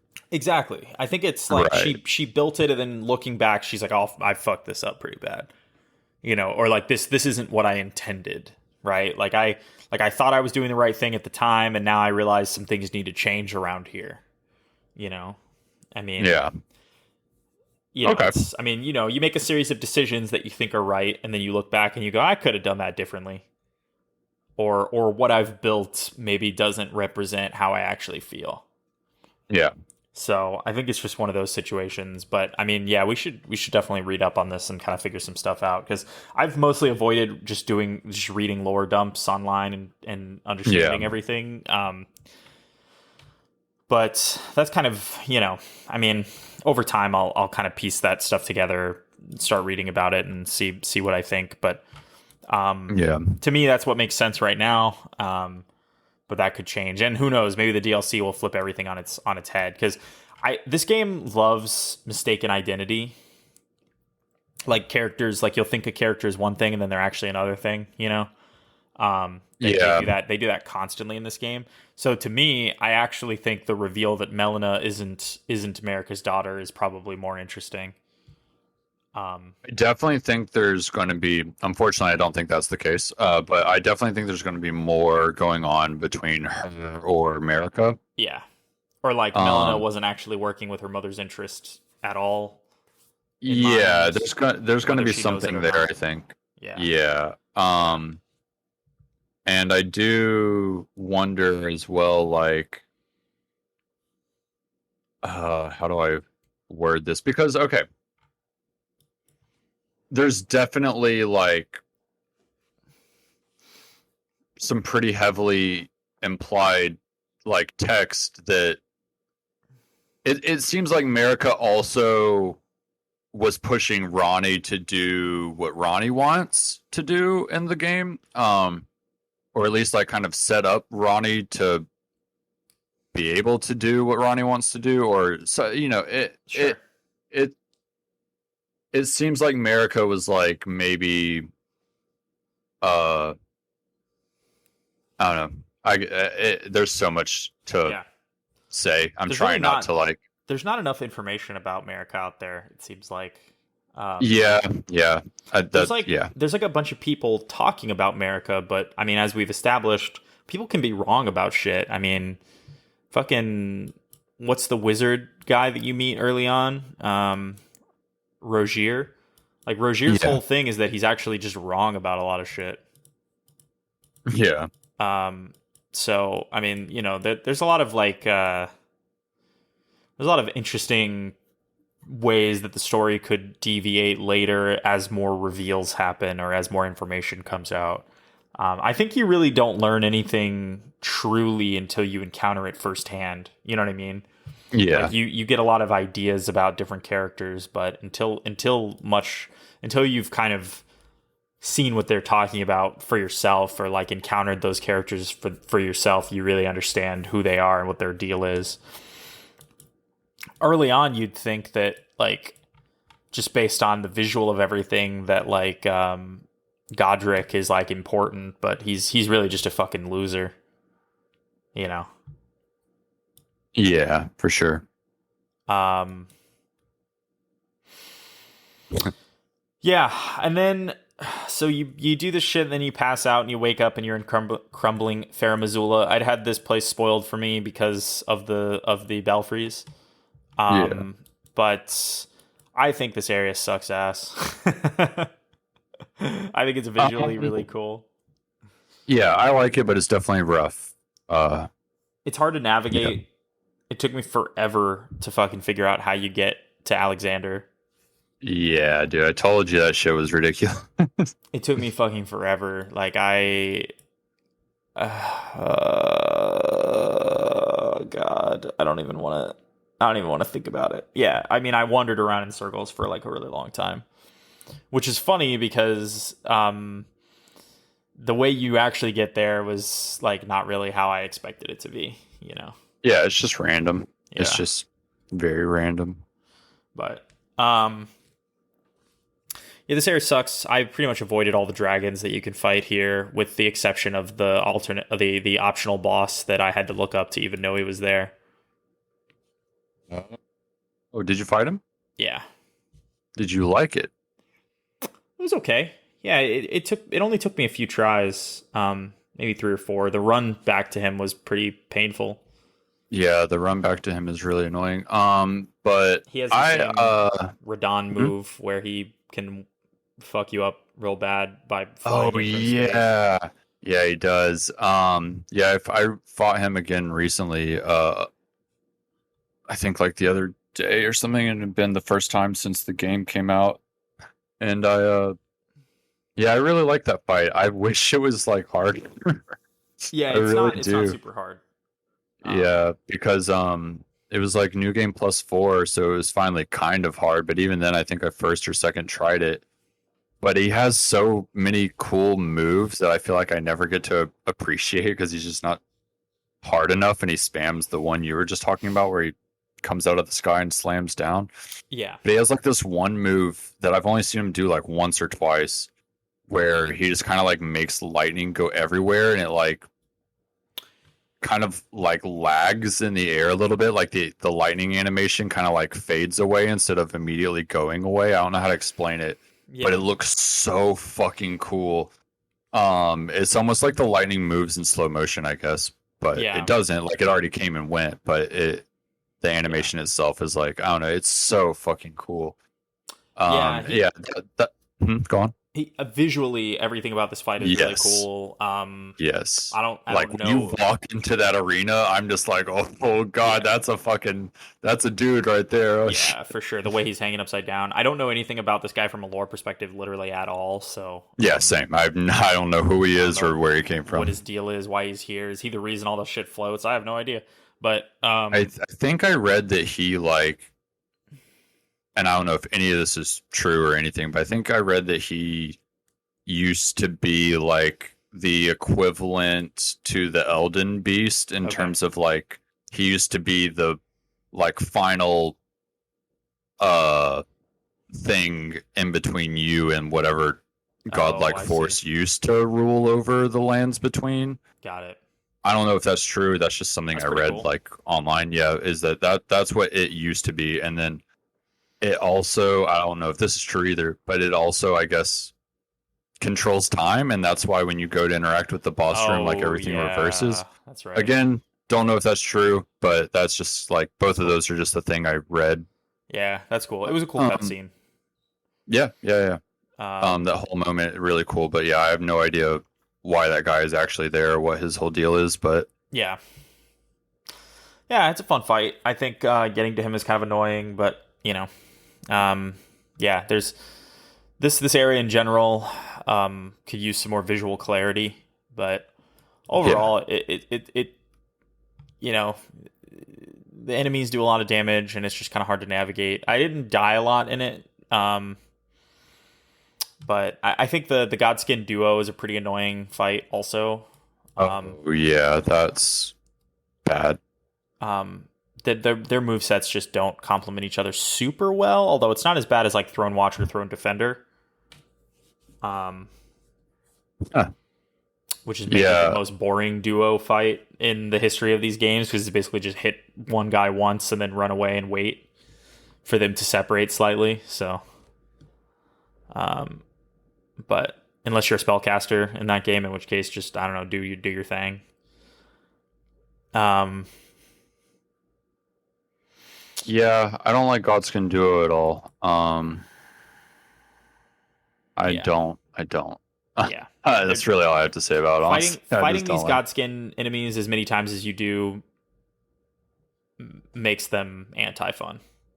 Like Yeah, that's another thing. I'd fought these guys separately like 6 times by this point. So why the fuck do I want to fight them Right. together? Yeah, and I'd fought them together, I think, Oh two yeah, times there's a before that too. dungeon, right? Yeah. Yeah, There's a few instances I think where they're same. together. They're Yeah, one of the most overused enemies for sure. yeah, you're absolutely right. I don't get that too. Like I Yeah, genuinely don't understand unless it is a lore reason, in which case, yeah, okay, yeah, touche. Like if there's a yeah, reason that thing would be in that area as well as this other area, as well as this other area, like okay, fine. But like unless it's actually lore, I don't fucking understand why they reuse so many boss fights. I don't get it. yeah. I don't know. I think all this caves and side dungeons, other than a handful, are mostly just here's some enemies. So here's some stuff to do. So I don't think they really take that into consideration for lore too much. Although, there are definitely instances where stuff makes sense. I mean, the whole point of the Godskin duo is that they're there to kill Tarnished, right? They wear their fucking flesh. But I, I don't think they're fun enough to justify fighting this many times. I actually don't think they're Yeah, fun at for sure. all. No, they're So, not. so especially the way Yeah, that the way he stabs his rapier, the fat one. Oh my yeah. The god, fat one man. is the problem for me. The skinny one is whatever. Yeah, He definitely has a few weird attacks, but the fat one is just like yeah. Just go fuck yourself. he has everything he needs in his kit. Like he's got it all. Yep, yep. Speed, and he hits like a fucking truck. Yeah, and he's just Yeah, larger than life. Like yeah, you can't avoid him. yeah. That fight sucks dick. Speaking of stuff that sucks dick, the Great Bridge where you fight that dude on the horse right in front of Malekith, Yeah. that sucks dick. I think. I didn't have any trouble there. I didn't have fun, but it Yeah, was fine. Yeah. I think he took me more tries than Malekith did. I think I fought him Oh, like maybe 4 or 5 times, and Malekith took me like maybe 3 or 4. Um, that's really interesting. I would say Malekith is like the hardest boss. I did not have fun fighting Malekith. That is for sure. I mean, I thought he was cool. I think his phase one is actually harder, which is hilarious. What? Yeah, You must have gotten very lucky. I'm so shocked. I always take Like more. I take other than his burn, which is dramatically terrible. insane. Yeah. Um, Other than his burn, I found all of his moves to be pretty easy to avoid in phase two. There's something about phase one, how quickly he can throw those fucking rocks pisses me off so much. And how he dodges backwards. I just Yeah. I could reliably avoid every hit in phase two other than the random flame throws. Yeah. But the rocks, man, there's something about Yeah, the fucking all of his rocks. attacks for phase one are physical damage. Yeah. And so once I figured that out, I just started using a shield. And anytime he looks like he's about to do anything, I just hold L1 and then I take no damage. Um, but yeah, phase two, I don't remember if I was like stuck there or what. I can't remember, but it's definitely I would say the hardest boss that you have to beat for sure. Like that's Hmm. on the main path, you have to kill it to win. I think Malekith is the Yeah. hardest for sure, and I definitely think he's another one of those bosses that's like he could choose to kill you at any time. But he has a lot of different moves, so Yeah. hopefully it just won't happen. But if he Yeah. does like the right series of attacks together, I don't think you can survive. Like he just Huh. can kill you anytime. It's so hard. I don't know. I didn't feel that way about. I mean, yeah, maybe I did just get lucky. I think the attack he has that's the most bullshit. I figured out how to dodge, which is the one where he like flips around and then lands in the ground and explodes. Um, yeah, you know what? Yeah. What sucks Huh? is his ability to just randomly dodge very quickly and then deal out damage immediately after is, I think, probably the worst part about him, both in phase one and in phase two. Um, Yeah, it's Yeah. he has this one series of moves he does where he like it's kind of like you're saying he'll be doing the like flips and then kind of slam down, but it's not the one where he actually slams down. He does like the flips with like the ranged Yeah. slashes in the air, and then when he lands, he like does like this spinning slash where he like Yeah, that's 360 right. degree spins like a few times like right on your body. And if you're just not like very lucky with how that lands, like that whole series of attacks, and or if he decides to do anything else immediately after, I just don't know what you're supposed to do. Like I can dodge all the slashes until he lands, and then even if I dodge that one when he lands, if he decided to attack me right after, like there was nothing. And that like damage over time he does is so insane. I don't know. Yeah, I genuinely think that boss is the hardest in the game, but like not within too much like unreasonable like stuff. Like I like it's not like those twin gargoyles that I like just genuinely hate, but Yeah. Yeah. Yeah, those twin gargoyles are um actually probably my least favorite fight. yeah, for sure. Other than Melania, I guess. I That's don't know. yeah. Um, yeah, I thought this fight Malekith is tough. I loved the visual of it. I loved him. Yeah, he's very cool. He's definitely like extra edgy Artorias. Um, Yeah, for sure. He is the um, edge lord Artorias. yeah, it's like Artorias went and fucking worked out in the gym, but not the regular gym, like the Edgelord gym. Like he listened to Linkin Park every day for like 3 million years in the hyperbolic time chamber and became way edgier. But it's pretty cool. He's a cool fight. I really Yeah, enjoyed and it. even the lore of like Malekith 2 is like really fucking dope. Like he is just a cool ass character. I don't really know much about him to be honest. So Yeah. I don't know like crazy details, but essentially back when the rune of death got stolen, he like to ensure that that wouldn't happen again, which haha, it's exactly what we do right now, but yeah, yeah, um to ensure it wouldn't happen again, he like stuck the like death power like in his own body, yeah, I guess within his sword, and then I don't know, just like that is like super fucking cool to me. And he did a lot of stuff for like America yeah, and like yeah. kind of served her. Yeah. Yeah, He just he had was like he a was like cool little role. America's Blythe, right? Yeah. Yeah. That's yeah, how it's kind of been Okay. explained to me. Yeah, I couldn't recall. Yeah. Um, yeah, he's badass. I thought this fight was pretty cool. Leaving here is pretty much at this point where I started to, I don't want to say have less fun, but I'm going to say have less fun. After Um, Missoula? yeah, I mean, Fair Missoula was already pretty low, and then going back to the capital and just running around in the dust, I was like, Yeah. all right. I mean, it's visually it's really cool, but now you've just ruined, like you've irreversibly destroyed the area that I thought was one of the best and turned it into this Yeah. dust pile. See, So, okay. but So I've heard this take, and my take is like I think it's like one of the coolest things they could have done, and for it sure, is partially because I like the area so much. It's like, yeah, okay, this thing I have done has now had an actual consequence on my game, yeah, like as a whole. Like I cannot go to that area anymore. Period. There is no undoing yeah, that.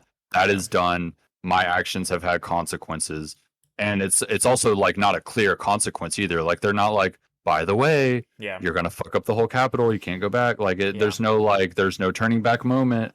It is just kind of like I'm going about my thing, doing my Dark Souls stuff, yeah, and now I've like, as a player, kind of paid the price. And then I mean, in reality of that like situation, like destroying the whole city or whatever would obviously also be pretty heavy, I guess, in a way. But yeah, I liked it a lot. I didn't enjoy like exploring that area a lot. I think my first time through, I kind of just went straight to the boss by coincidence, and then yeah. after beating the boss, like went back and explored, and I was There's really like, not much there.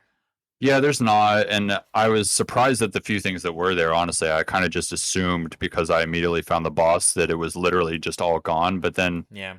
I was surprised to like actually find a few things, and I thought it's hilarious you could still go to the sewer. I was just like, "Fuck you." Yep. Yep. Yeah. They're like, hey, you want Um, to explore this again? No, motherfucker, I don't. yeah, The worst. I yeah. think the thing that bums me out though is that you can't get back into the manor. The Yeah, the manor. replica of the Round Table Hold is here, which I think Um, is a big reveal for me. And I kept going back there expecting something to change about it over the course of the game. Um, and I thought it was cool. I mean, it's basically they pulled the trick that they pulled in Dark Souls 3 over again, right? right. Which is Yeah. whatever. I mean, I think it still works as like a narrative thing. But Yeah.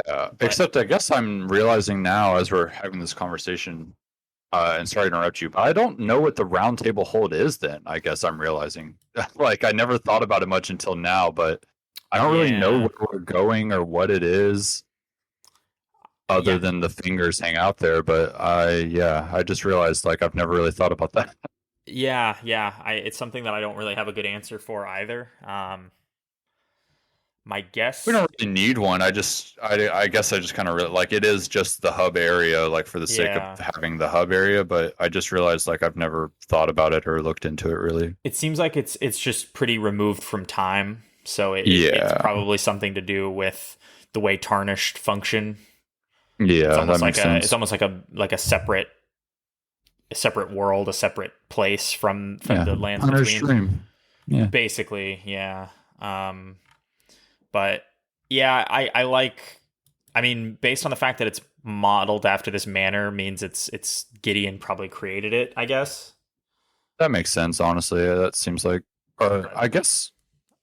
Yeah, I guess I don't know, but I would assume that's like.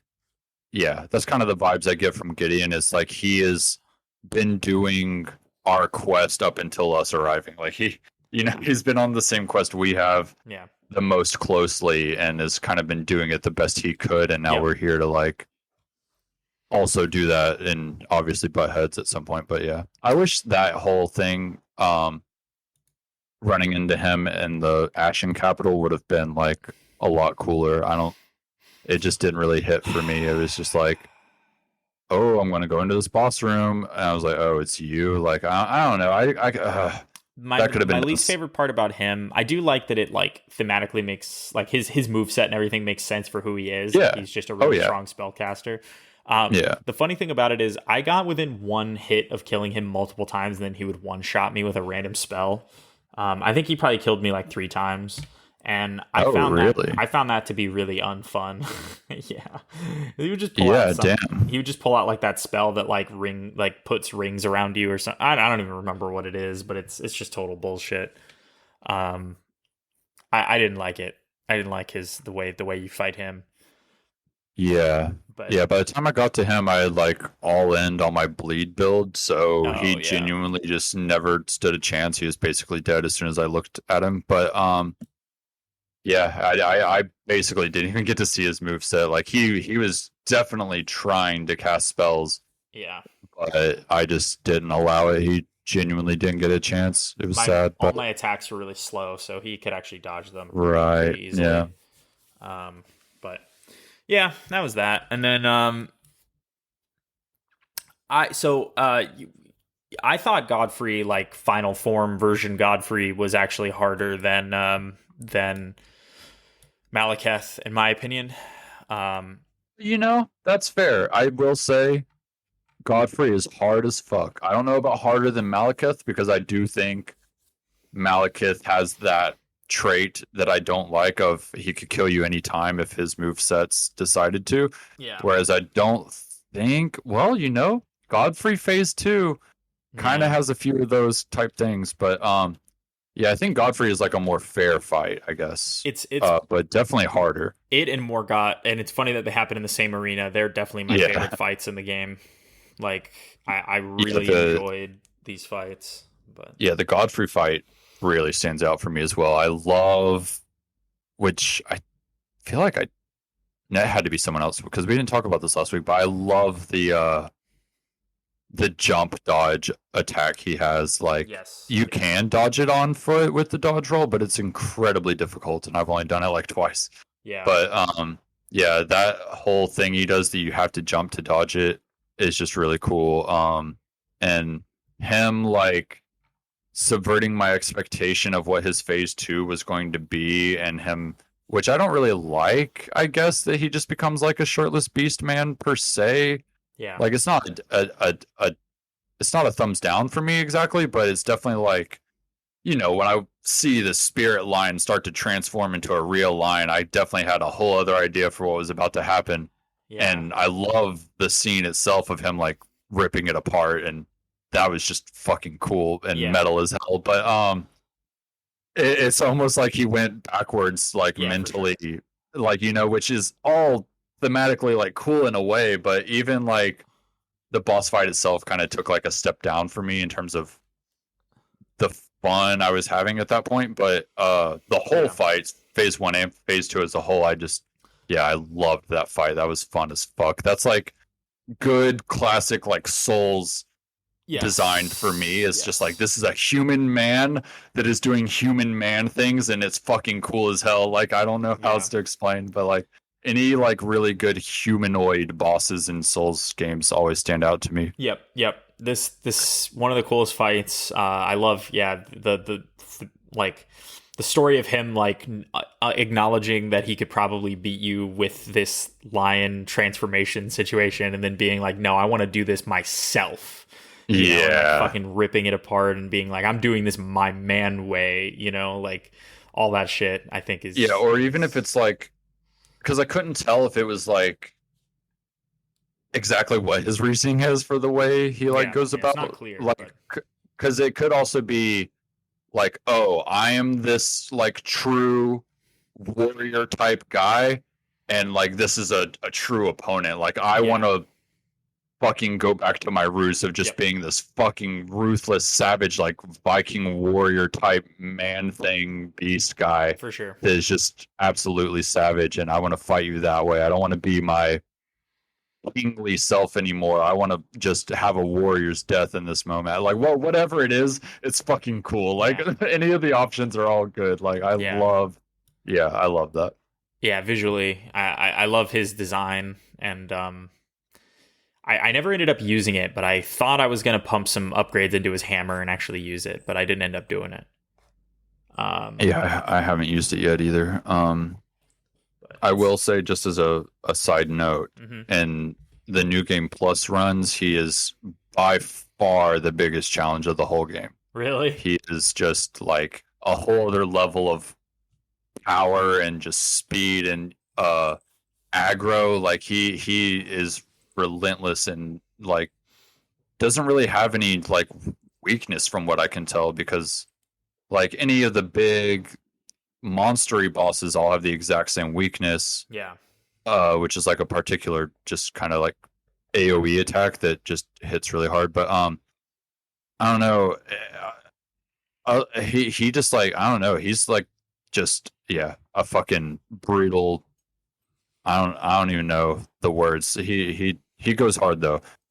Keep it short and sweet. He just fucking goes hard. He does. I don't even know when I'll get around to a New Game Plus run in this game, but I look forward to seeing that, because he's really cool. Fighting him is just pretty fun. Yeah, even when he's totally kicking your ass, you're having a good time. Yeah. I recall you saying that you liked the Elden Beast fight. I didn't like it because it was attached to Radagon. I thought Radagon is cool, although I beat him pretty easily. I thought Radagon was cool. I wish they were separate fights. Like there was a bonfire between, because I think by the time you get to Elden Beast, really the only reason that fight is hard is because you might be a little drained of resources of healing by the time you get there. I agree. I think that's I think it kind of sucks. Point. Sadly, I definitely agree that I wish they would have designed it differently. Like I would much rather them be separate fights and then Elden Beast be way harder. Yeah. Elden Beast is literally just a healing check. Like there's a lot of moves that are pretty undodgeable that the Elden Beast does, that really, like when he puts the AoE damage rings on you, and how much damage you take is based on how far from the center you are, whatever. Just like, I don't know. I mean, I think I beat him in like 2 tries, so I was kind of like not really. I didn't have a lot of time to scrutinize the moveset, but it didn't seem very well thought out, in my opinion. I don't know. And meh, meh. The Elden Beast is only cool to me design wise. The fight itself is very, very lackluster. Yeah, Radagon is a very cool final boss in terms of like the fight itself, though. I enjoy that a lot, yep, but I agree. yeah, the Elden Beast is only cool in terms of just its pure design and like what it's doing on screen. It's just all very, very fucking cool. But as a fight, it's very easy. It's probably Yeah, one of the easiest fights in the whole game. Radagon actually struggled with a lot. More so than Godfrey, probably. Not anymore. I definitely on my other playthroughs have walked right through Radagon. yeah, But that first time, I don't know, something about his speed and his damage were just both like really uh it was rough. Like I was genuinely really struggling with Radagon for like I Hmm. think a full day. Like on one of my days off, I was like playing all day trying to beat him. I went full And Neo I mode on him. I don't know what it was, but I fucking just like dodged everything he threw at me. I that's was like so in the crazy. zone. It was the only thing that I found trouble with was when he nothing personal kid fucking teleported. Um, that shit was kind of Yeah, hard. his teleports were savage. Yeah, no, he just I haven't Radagon's one of the only bosses I haven't done solo yet. He just genuinely or like beaten solo when I've tried it solo. I just he doesn't give me a break. Like I Yeah, don't know if I'm getting like really unlucky with like his decision making or what, but he genuinely like doesn't give me a break. Like I will be dodging active attacks from him until I'm out of stamina, and then he'll get a free hit off, and then he'll kind of back off, and I'll get a chance to heal up. But it's the same thing until I'm dead. Basically, he will start doing attacks until I take a hit, and then I'll have to heal, and then yeah. I'll maybe get some hits in. But yeah, no, I really struggle with Radagon for some reason. His or I did. I don't now. I'm very used to his moves, and he basically never touches me. But yeah, that Yeah, first time I was struggling hard. I think my particular build just made him pretty easy because I staggered him a lot with the two great swords. Oh, yeah, you know what? That's true. Now I use a heavier weapon against him, and I do stagger him a lot. I was using the bleed katana when I fought him initially. Yeah, there's something about just he. Yeah, those jumping heavy attacks really put him in the dirt. Speaking of weapons, I would just like to take a moment to shout out my favorite weapon in the game, Hmm. the blasphemous blade that you get from defeating Rykard. Oh, really? I don't know if you're familiar with it, but not only is No. the design like just actually probably one of the coolest fucking things I've ever seen. Like it's like just a sword. I don't know what sword class it is. It's not ultra great sword size, but it might be like that sort of like smaller great sword. Like you know what I mean? Like in Hmm. terms of like what it's categorized as, I think it's like one of those smaller great swords. But Yeah, it's a it's smaller like one. it's like constantly moving. It's like an organic like thing is like living on the sword and constantly moving. It Oh, looks that's cool. so fucking cool. And then the sword has a passive that anytime an enemy dies while you just have the sword in your hand, you don't even have to be the thing that kills the enemy. Anytime an enemy dies, you get health back. Oh, it Already really fucking scales. cool. This is why I Yeah, didn't and use then it. It scales off of faith. So yeah, it does scale with faith. And then it's weapon art or whatever those are called, Ash of War. It's like built-in Ash of War thing. Uh, is just really fucking strong versus like a giant ranged attack that you do, and it also gives health back anytime it hits. oh, that's So cool. if you kill something with the weapon art, you get so much health back. It's crazy. Oh, that's nice. Um, but yeah, it's just a really good sustained weapon. And I think has the highest damage in the game out of any of my weapons that I have fully upgraded, which is kind of crazy too. That's really cool. I didn't have any faith at all. Put 0 points into faith, so I never ended up using it. But it did look cool when I got it. I will say, the Ruins Greatsword weapon art is Gnarly. chef's kiss. Yeah. Fucking Yeah, that so shit is super awesome. strong, super easy to land a hit on. Yeah. Like just all around fucking solid. Yeah.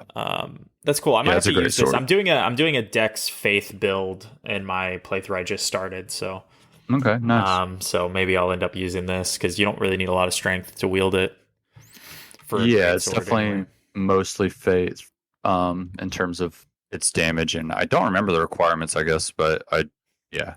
Yeah, strength is not super necessary for 20, that. 22, 15, 21 are the base Oh, requirements, okay. Yeah. but I mean, 22 strength is not a lot to just drop it just for Yeah. that. I mean, especially because it doesn't end up scaling any better really much with strength. So, Yeah. um, but yeah, Yeah, I just wanted to shout out that weapon real quick because as soon as I found it, I basically started using it exclusively. But yeah. it seems like a good one. It looks the design is cool too. There's a lot of really cool weapons in this game, which is that's Yeah. it's such a shame that there's only so many human hours in your life because you can't dedicate your entire life to just testing out every weapon in Elden Ring. Speak for yourself. Yeah, exactly. And then the end of the game is fine. I don't know. Ronnie's cutscene was cool. Um, I thought a lot of this stuff was a little underwhelming based on how long it took me to get here, like over 100 hours. Um, I think I was a little ready for it to be done, so maybe that deflated it a bit. But and then after this, I looked a bunch of shit up, and then I was like, okay, where is everything? I'd already found the Halig tree, but I remember you told me that I could do the Halig tree without, like, I could beat the game and then go do the Halig tree, and so I did that in that order. But I had to look up where Moog was. I also looked up how to get a talisman I was missing or a weapon I was missing, and it turns out I had never done a catacomb inside of Radahn's boss arena. Oh yeah, I did that too, or I missed that as well, and I was just like, of course, there was something in this fucking I boss know, room. because Of course, I looked around it for a while, and I was like, damn, I I don't did fucking too. see anything. And then like Yeah. there it is. Oh, okay. Not a fun catacomb. Also, Nope. Nope. um, yeah, but so the Halig tree, um, one of the best designed areas visually, I think, in the whole game. I think the latter half is also really fucking fun. Like the part where you get to the castle, I thought was so cool. Yeah, I think it's definitely one of the coolest areas of the game, and even, and I can't even believe I'm about to like kind of say this, even how like ridiculously hard and like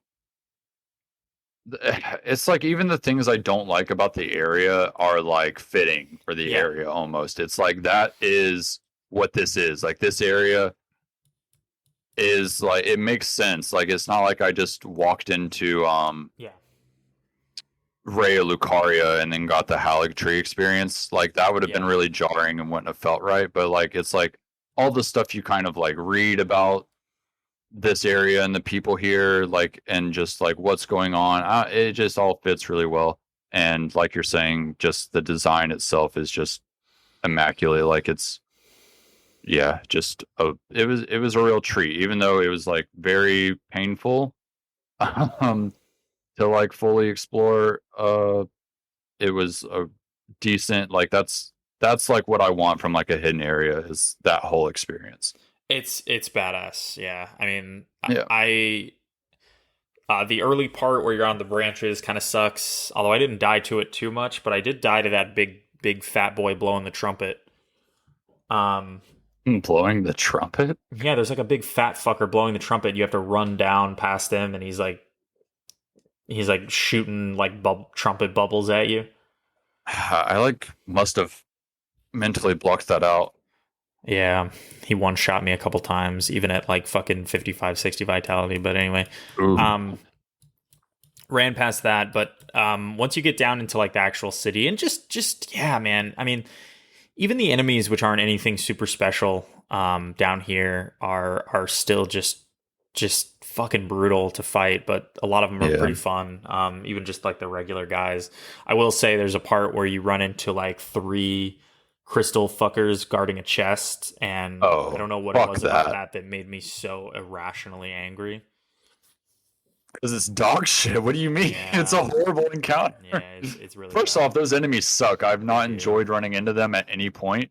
But Yeah. if it's the specific encounter I think you're talking about, where it's literally Yeah. three of them guarding a Yes. chest, like, Yes. yeah, fuck that. Especially because whatever's in the chest isn't even that fucking cool. No, Like, it was no, it's definitely kind not. of cool, but not I cool enough to be guarded by these three don't even, fuckers. Like, I don't even think it was kind of cool. I think it was like something totally pointless. I don't know. It's all just I remember is I wanted what was in that yeah. chest.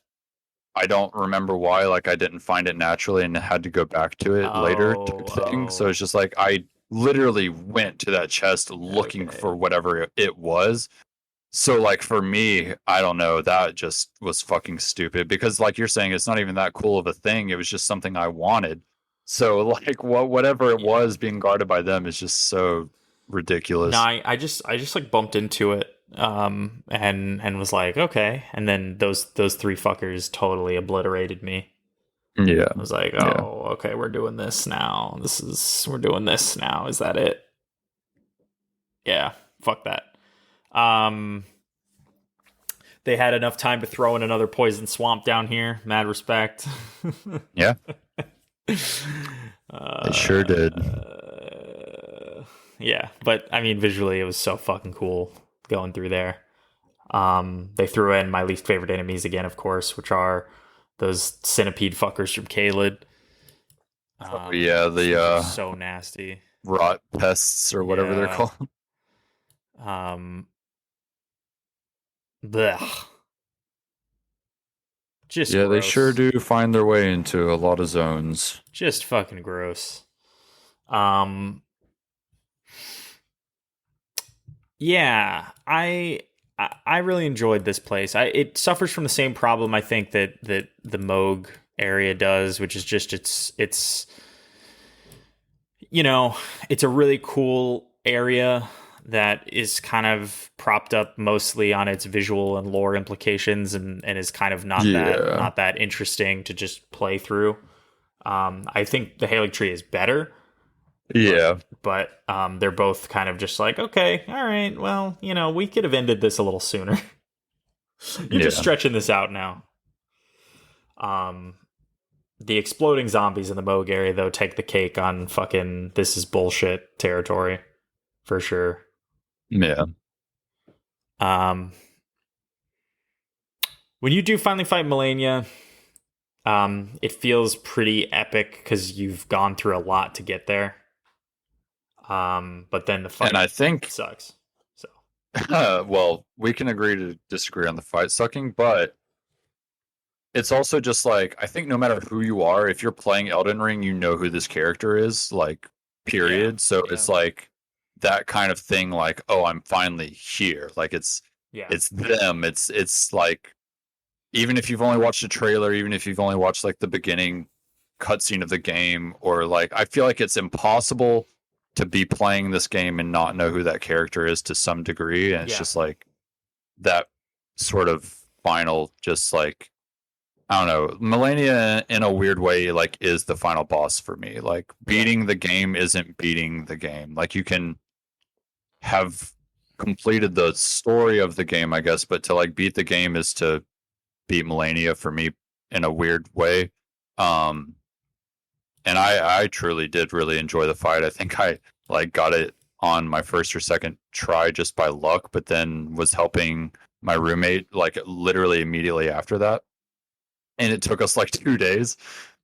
Just because of the stuff we were talking about earlier, where like the boss essentially can just choose to win at any point. yeah, But I love that fight so much, and the character itself is just super fucking cool to me. I have so much art saved of that character, and I have like so many websites like linking to giant canvases of like cool art designs of Melania, like that I want to buy. Like I love that character That's for funny. a lot of I don't reasons. even really like her. I don't know what it No, is. I do. I really do. And even like the lore of that character is like really cool to me. Like, yeah, no, The I love lore is cool. everything. Yeah, I'll give you that Yeah, for sure. I mean, yeah. the her place in the story is pretty neat, but I don't know, just the dialogue she says, I'm like, boy, you are so fucking cringe, dude. Like, there's just something about her whole thing. Okay, well, I'm like, all right, settle yeah, down there. yeah, definitely fair enough. But I feel like that statement could be applied to any From Software like line of dialogue or No, cutscene. man, Yes, no. bro. Come on. Yes, they're so fucking extra and like I don't know, they're from Soft. Like I love it. Like I Yeah. could equally think their stuff is cringe and dope as hell. Like at any given moment. I think Radon Fest is like the opposite of cringe. It's like this is the most bro down fucking badass shit they've ever done. Nah, dude, The that's fa- they're in the Everybody's same like, yeah, boat. Like fight, they're in fight, the same fight, fucking fight. And they're boat. like all like, yeah, let's fuck them up. You know, like it's just so good. And then Mulaney's Yeah. like, I'm very serious. I'm like, okay, all right, I have never known defeat. yeah, Yeah. relax, Yeah. fucking edgelord. Yeah, I really the funny thing, I mean, I probably spent like I don't know. I kind of just banged my head against this. It took me maybe a couple hours just consistently. I Yeah. think probably 15 tries. And when I was done, I didn't feel excited about it. I felt relief that I didn't have to do it anymore. I was just like, this is Huh. I don't want to deal with this ever again. Yeah. Thank you. Definitely the worst fight they've designed in terms of just like it's like for every cool thing about her move set, like there's like a lot of moves that I think are fun to fight against. I think in general, like her first and second phase are fine. I think if Waterfowl Dance wasn't even a thing, or if it must be a thing, if it didn't one shot you, that would go a long way in fixing this fight for me personally. Yeah, I don't know. Meh. It's a shame that was the last thing I did. I was like so done when I beat her. I even forgot to go get her Great Rune until way later. I was like, oh yeah. And then I went back and I was like, all right, well, it sucks. Her Great Rune isn't even good. But that's Elden Ring. Yeah. Yeah. What a game. Give me some DLC. Yeah, what a fucking game. Yes. Yeah, give some DLC. Give me some more people to fight that aren't bad. Honestly, man, I feel like if they do DLC, it's going to be fucking brutal. I hope not, because Bloodborne, like I have a really bad habit of never going back and fully finishing the DLCs because I'll be like out of practice and then it'll be like balls to the wall hard. You know what I mean? Yeah. Like I actually never did Dark Souls 3's second DLC or whatever. Like That is really unfortunate. I think because what there were two, right? It was the red, Yeah. it was like the Ariandel Yeah, and then one, the which I Ring did. City. And then I never did the Ring City because, like, by the time it came out, I was like, I'm kind of done with Dark Souls. You know what I mean? Like, I just never. So I never saw any of that. But yeah, no, that was some really cool shit. Damn, that's I believe crazy. you. The final Yeah. boss is like a hella berserk reference. Like Yeah. it was essentially guts. I don't know how else to like. Yeah, I've seen the stuff about it. Yeah, Yeah. I'll go back and play it. I actually just installed Dark Souls 3 again, so On Steam. okay, I have it installed on Steam. Yeah. I don't know if you're ever trying to do that. I feel like our schedules don't line up Pretty too much well, never. but it is installed. Sick. I mean, maybe we'll do like a little run through of that ending area, do some co-op or something, because I don't want to have to. I'm soloing the Sister Freed is an experience that I don't think I'll ever want to do again. Yeah, I can't imagine honestly soloing that. So I'll probably need some help with that. But yeah, I have a habit of not going back. I did this. It took me a long time, like years after the Bloodborne DLC came out, to go back and do that as well. So, I have a habit of missing that shit, uh, which is bad. But we'll see. I hope this. I hope this DLC comes relatively quickly because I'm still high on this game, and I'm down to get some more of it. If it's out in like the next 6 months or whatever, I think it'll be perfect timing. Like let's say it comes out December or January, like that would be perfect. Yeah, that's what I'm hoping for. I'm honestly kind of worried it's going to be a lot longer than that, but yeah, I'm hoping it'll be like this winter kind of situation. Yeah. Yeah, man. Elden Ring's a good game. What do you we can kind of talk about some stuff that's been happening recently. What do you think their unannounced game that they're almost done with is? I don't know if you remember, but a long time ago they kind of said what they were working on Armored a Core. lot. Huh? Armored Core? Yeah, right. Yeah. So after Sekiro, they said they were making another more traditional Souls-like game. Like I'm assuming is Elden Ring. And they said they were making another Armored Core, and then they said they were making two other things. One more closely to the Dark Souls formula, and then one other thing that we just had no idea what it could be. So I'm assuming we're going to see Armored Core next, and then another Souls-like, and then I don't know what the fuck else they could be working on. Maybe it's some VR thing because they've been dipping their toes in that. But yeah, who knows?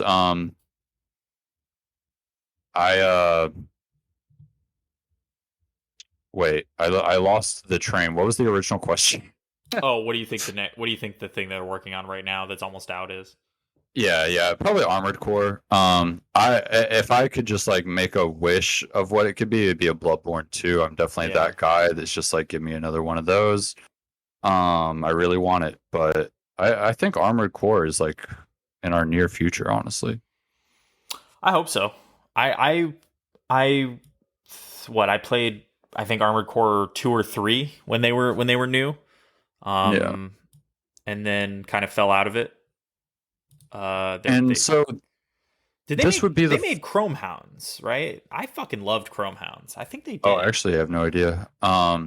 This would be the first Armored Core made by like the new From Software, as I call it, because From Software was like a different group of people once, basically, and then like we're living in like the post Miyazaki era of From Software. Yeah. But from what I understand, like the old Armored Cores and like that Tenchu game or whatever that game is called, I forget. Yeah, dude. Like these other games, so good.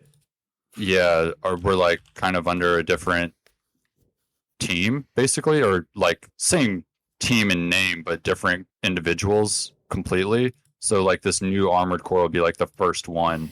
Yeah. Sort of under Miyazaki and with the new sort of like group of individuals that make up From Soft. So that'll be interesting to see. But I've never played an Armored Core, so I'll be interested either way. Yeah, I don't know which Tenchu. Did they do Tenchu Z? That was a really good one. I want to say they made all of them, but I don't think that's true. Yeah, I genuinely don't know. Or at least they weren't the main developer on all of them. Yeah, I'm not sure. I think they ended up being kind of backup developers on a lot of the Tenchu stuff, it looks like. But yeah, no, I think you're right. I mean, it's been a long time since they made an Armored Core, so guaranteed there's going to be a lot of different people helming it. I mean, Miyazaki has directed an Armored Core game before. Okay. So, I think he did maybe For Answer, which was the fourth one. But From Software was founded in November 1986. Jesus Christ. Yeah, that's fucking nuts. He directed Armored Core For Answer, which was, I think, the last one they did, 2008. I think that was the last one.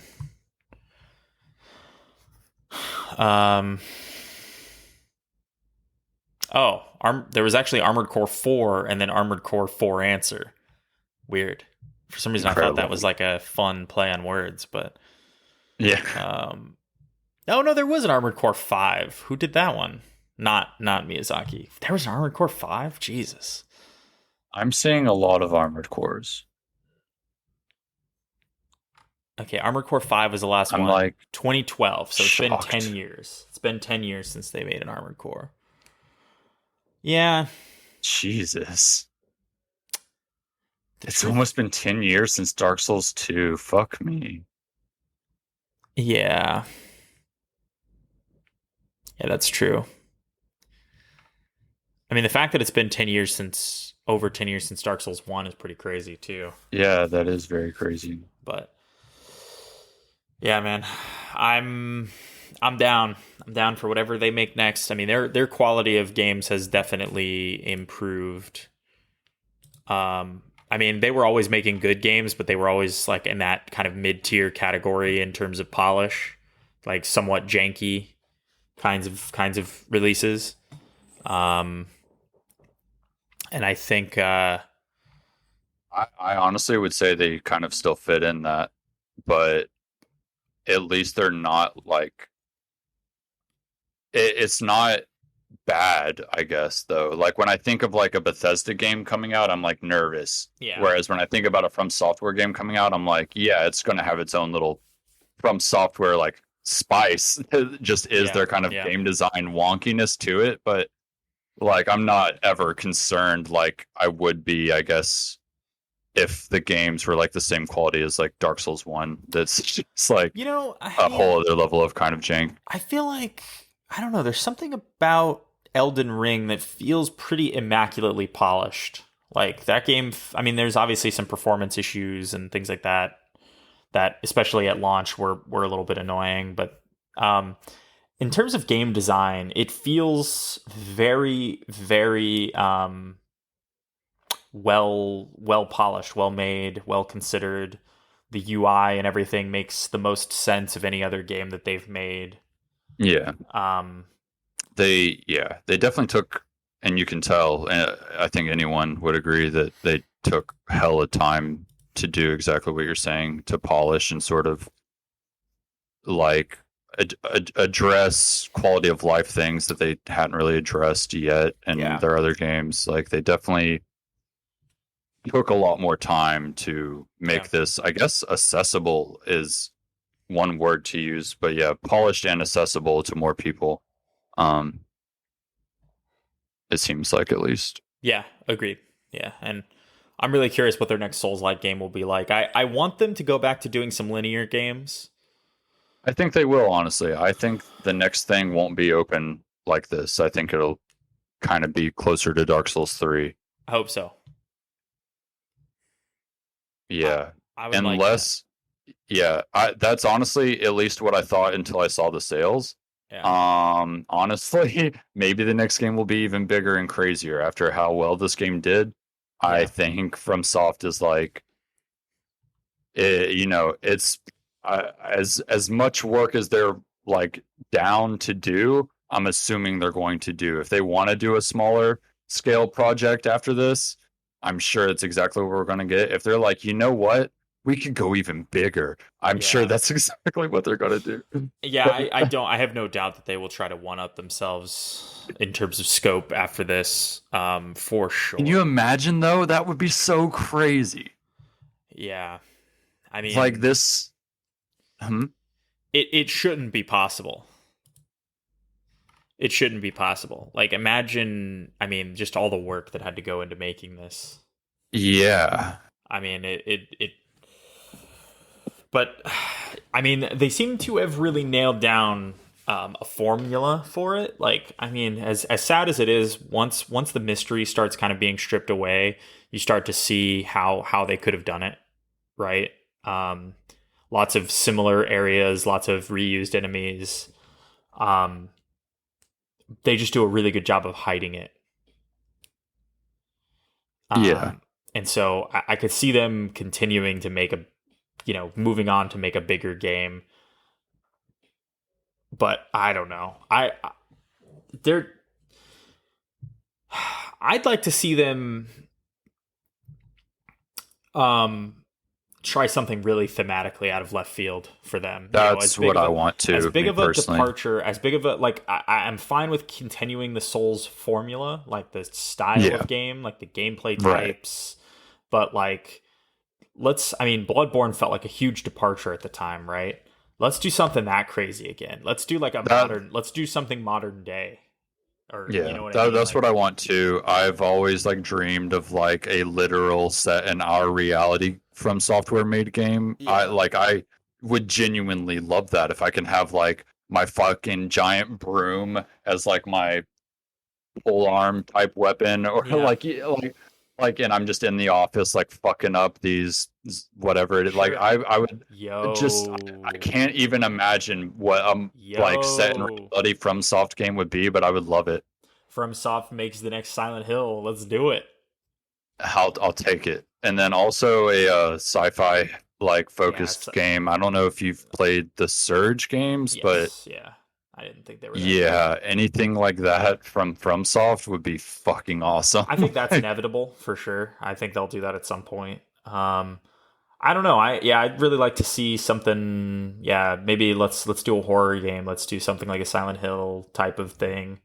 I'd say Deracine is definitely proof that they're interested in that, but it seems like they're spreading themselves kind of thin, and not in a bad way, but just in that they're working on a bunch of things. And I think what gets priority sort of definitely gets priority. And it seems like a lot of other things take a lot longer to come out from them, like, which is what it is. But just using Deracine as like a kind of example, that game we knew about for a while, and I mean it is VR, so I guess that could be hard to make, but like we knew that game was coming out for a very long time, and it just took forever because I think they were focused on the next Souls-like, which I can't remember the timeline, so I don't know what that was, but wouldn't it have been like Sekiro? It makes sense. Yeah, I think it was Sekiro, but it definitely makes sense that like all their resources are going into that game. And then they're like other like more niche project that they're maybe like taking a risk on is gonna take longer to come out. But it'd be really cool if like I'm honestly fingers crossed that they're working on a PS VR 2 horror game of some kind. Like genuinely, I am really hoping that they are. Yeah, I'm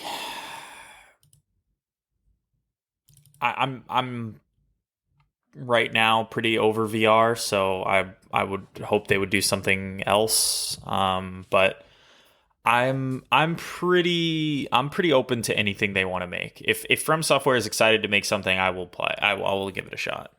Yeah. So I mean that's just where I'm at. I'll try it. You know, they so far they've had some bumps. I wasn't a huge fan of Sekiro. I actually would go so far as to say I do not like that game right now. I don't like that game at all. Yeah. But it is a good game. It is. Yeah, it is. But maybe I'll go back to enjoy it. Yeah, maybe I'll go back and like it. I just don't like the setting. I don't like the feel of it.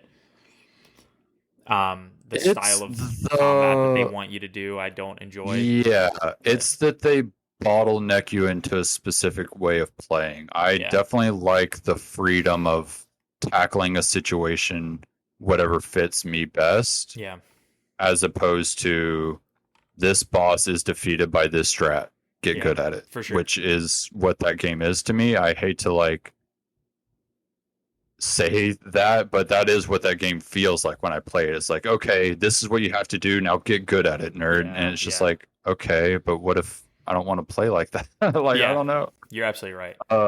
Yeah, and it's crazy. Like, I mean, we all are familiar with the Merced meme in Elden Ring, but it's like I'll try to have a conversation with him about it, and it sort of will always circle back to him being like, oh, so I just need to get good, huh? And I'm like, I mean, yes, but get good at it whatever way you want. Like, get good at whatever you like doing in that game, and then go tackle the problem with that. Like, you're talking about how much better Sekiro is, but that is literally the get good game. Like, you don't have a choice. You have to get good. You have to like, you have to get good on its terms. Yeah, like it blows my mind that Merced specifically can enjoy all the other Dark Souls games and Sekiro, but not Elden Ring. Like it hurts something inside me deeply. Yeah. But yeah, that's enough of that, I guess. No. I'm with you, and I mean I may end up going back and checking out Sekiro, like forcing my way through it. But as it is right now, I completely agree. I mean, I always hit the same point in that game where I'm just like, I can't play this anymore. And it's like, why would they make death more punishing than in any other game? Oh, if you die a bunch, the NPCs that literally are like important to having a full experience in this game are like all going to start dying. Like maybe they're not necessary for the story, but there's more NPCs in that game that are fun to interact with in any other Souls game. Like the characters are genuinely very interesting and have a lot to say and have a lot to do and a lot of ways to, like, I don't know, interact with them, at least more so than the games prior. But it's just like, if you die a bunch, they all fucking get sick. Like, I don't know, fuck you. Yeah, they definitely tried some stuff. That's I mean, that's the kind of the best thing I can say about Sekiro is they tried some stuff. And it's funny, I mean, there's definitely a division of people's opinions. Like, there are people who are like, Sekiro is obviously the best one, and like, hey man, sure, I mean, that's what you're looking for, then please don't let me stop you. That is not what I'm looking for. Agreed. in a Souls game. And hey, but you know what though? You know what might be cool is if they give it another crack. Try something like Sekiro again, but do it open world. I mean, imagine that level of gameplay, that like speed in an open worldish environment. Like, that game already kind of tried to be open, sort of. Yeah, it is open areas more or less, at least in terms of how you can navigate the level design. You're got a lot of verticality and stuff, but like maybe that's the trick, right? Is like, let's take that style of game and apply it. I think even if they added like a level up mechanic to Sekiro where your stats where you can improve your stats just by engaging in the combat, because really in Sekiro, other than getting the prayer beads, there's really no reason to fight anything. It's so weird. And also, like, it could also just be so much better and this is a me personally thing, but if like the way the like stagger system works in that game really doesn't resonate with me at all, and I just don't like it at all. And it's just like, even if that wasn't in the game, I feel like I would have a vastly different experience and maybe even a better time. But I agree. I would love to see them take a bunch of those concepts and just do it differently, but or apply it to maybe like an open world like you're saying. But we'll see. All we know is whatever they make next, I'm on board. Yeah, same. Cool. Elden Ring, good fucking game. Thanks for hanging out, Crossley. Oh yeah. We'll hopefully get to talk about it some more when the DLC comes out, and maybe we'll have some lore insights in the future as well about improving our understanding of things. But yeah. Thanks for listening, y'all. Peace.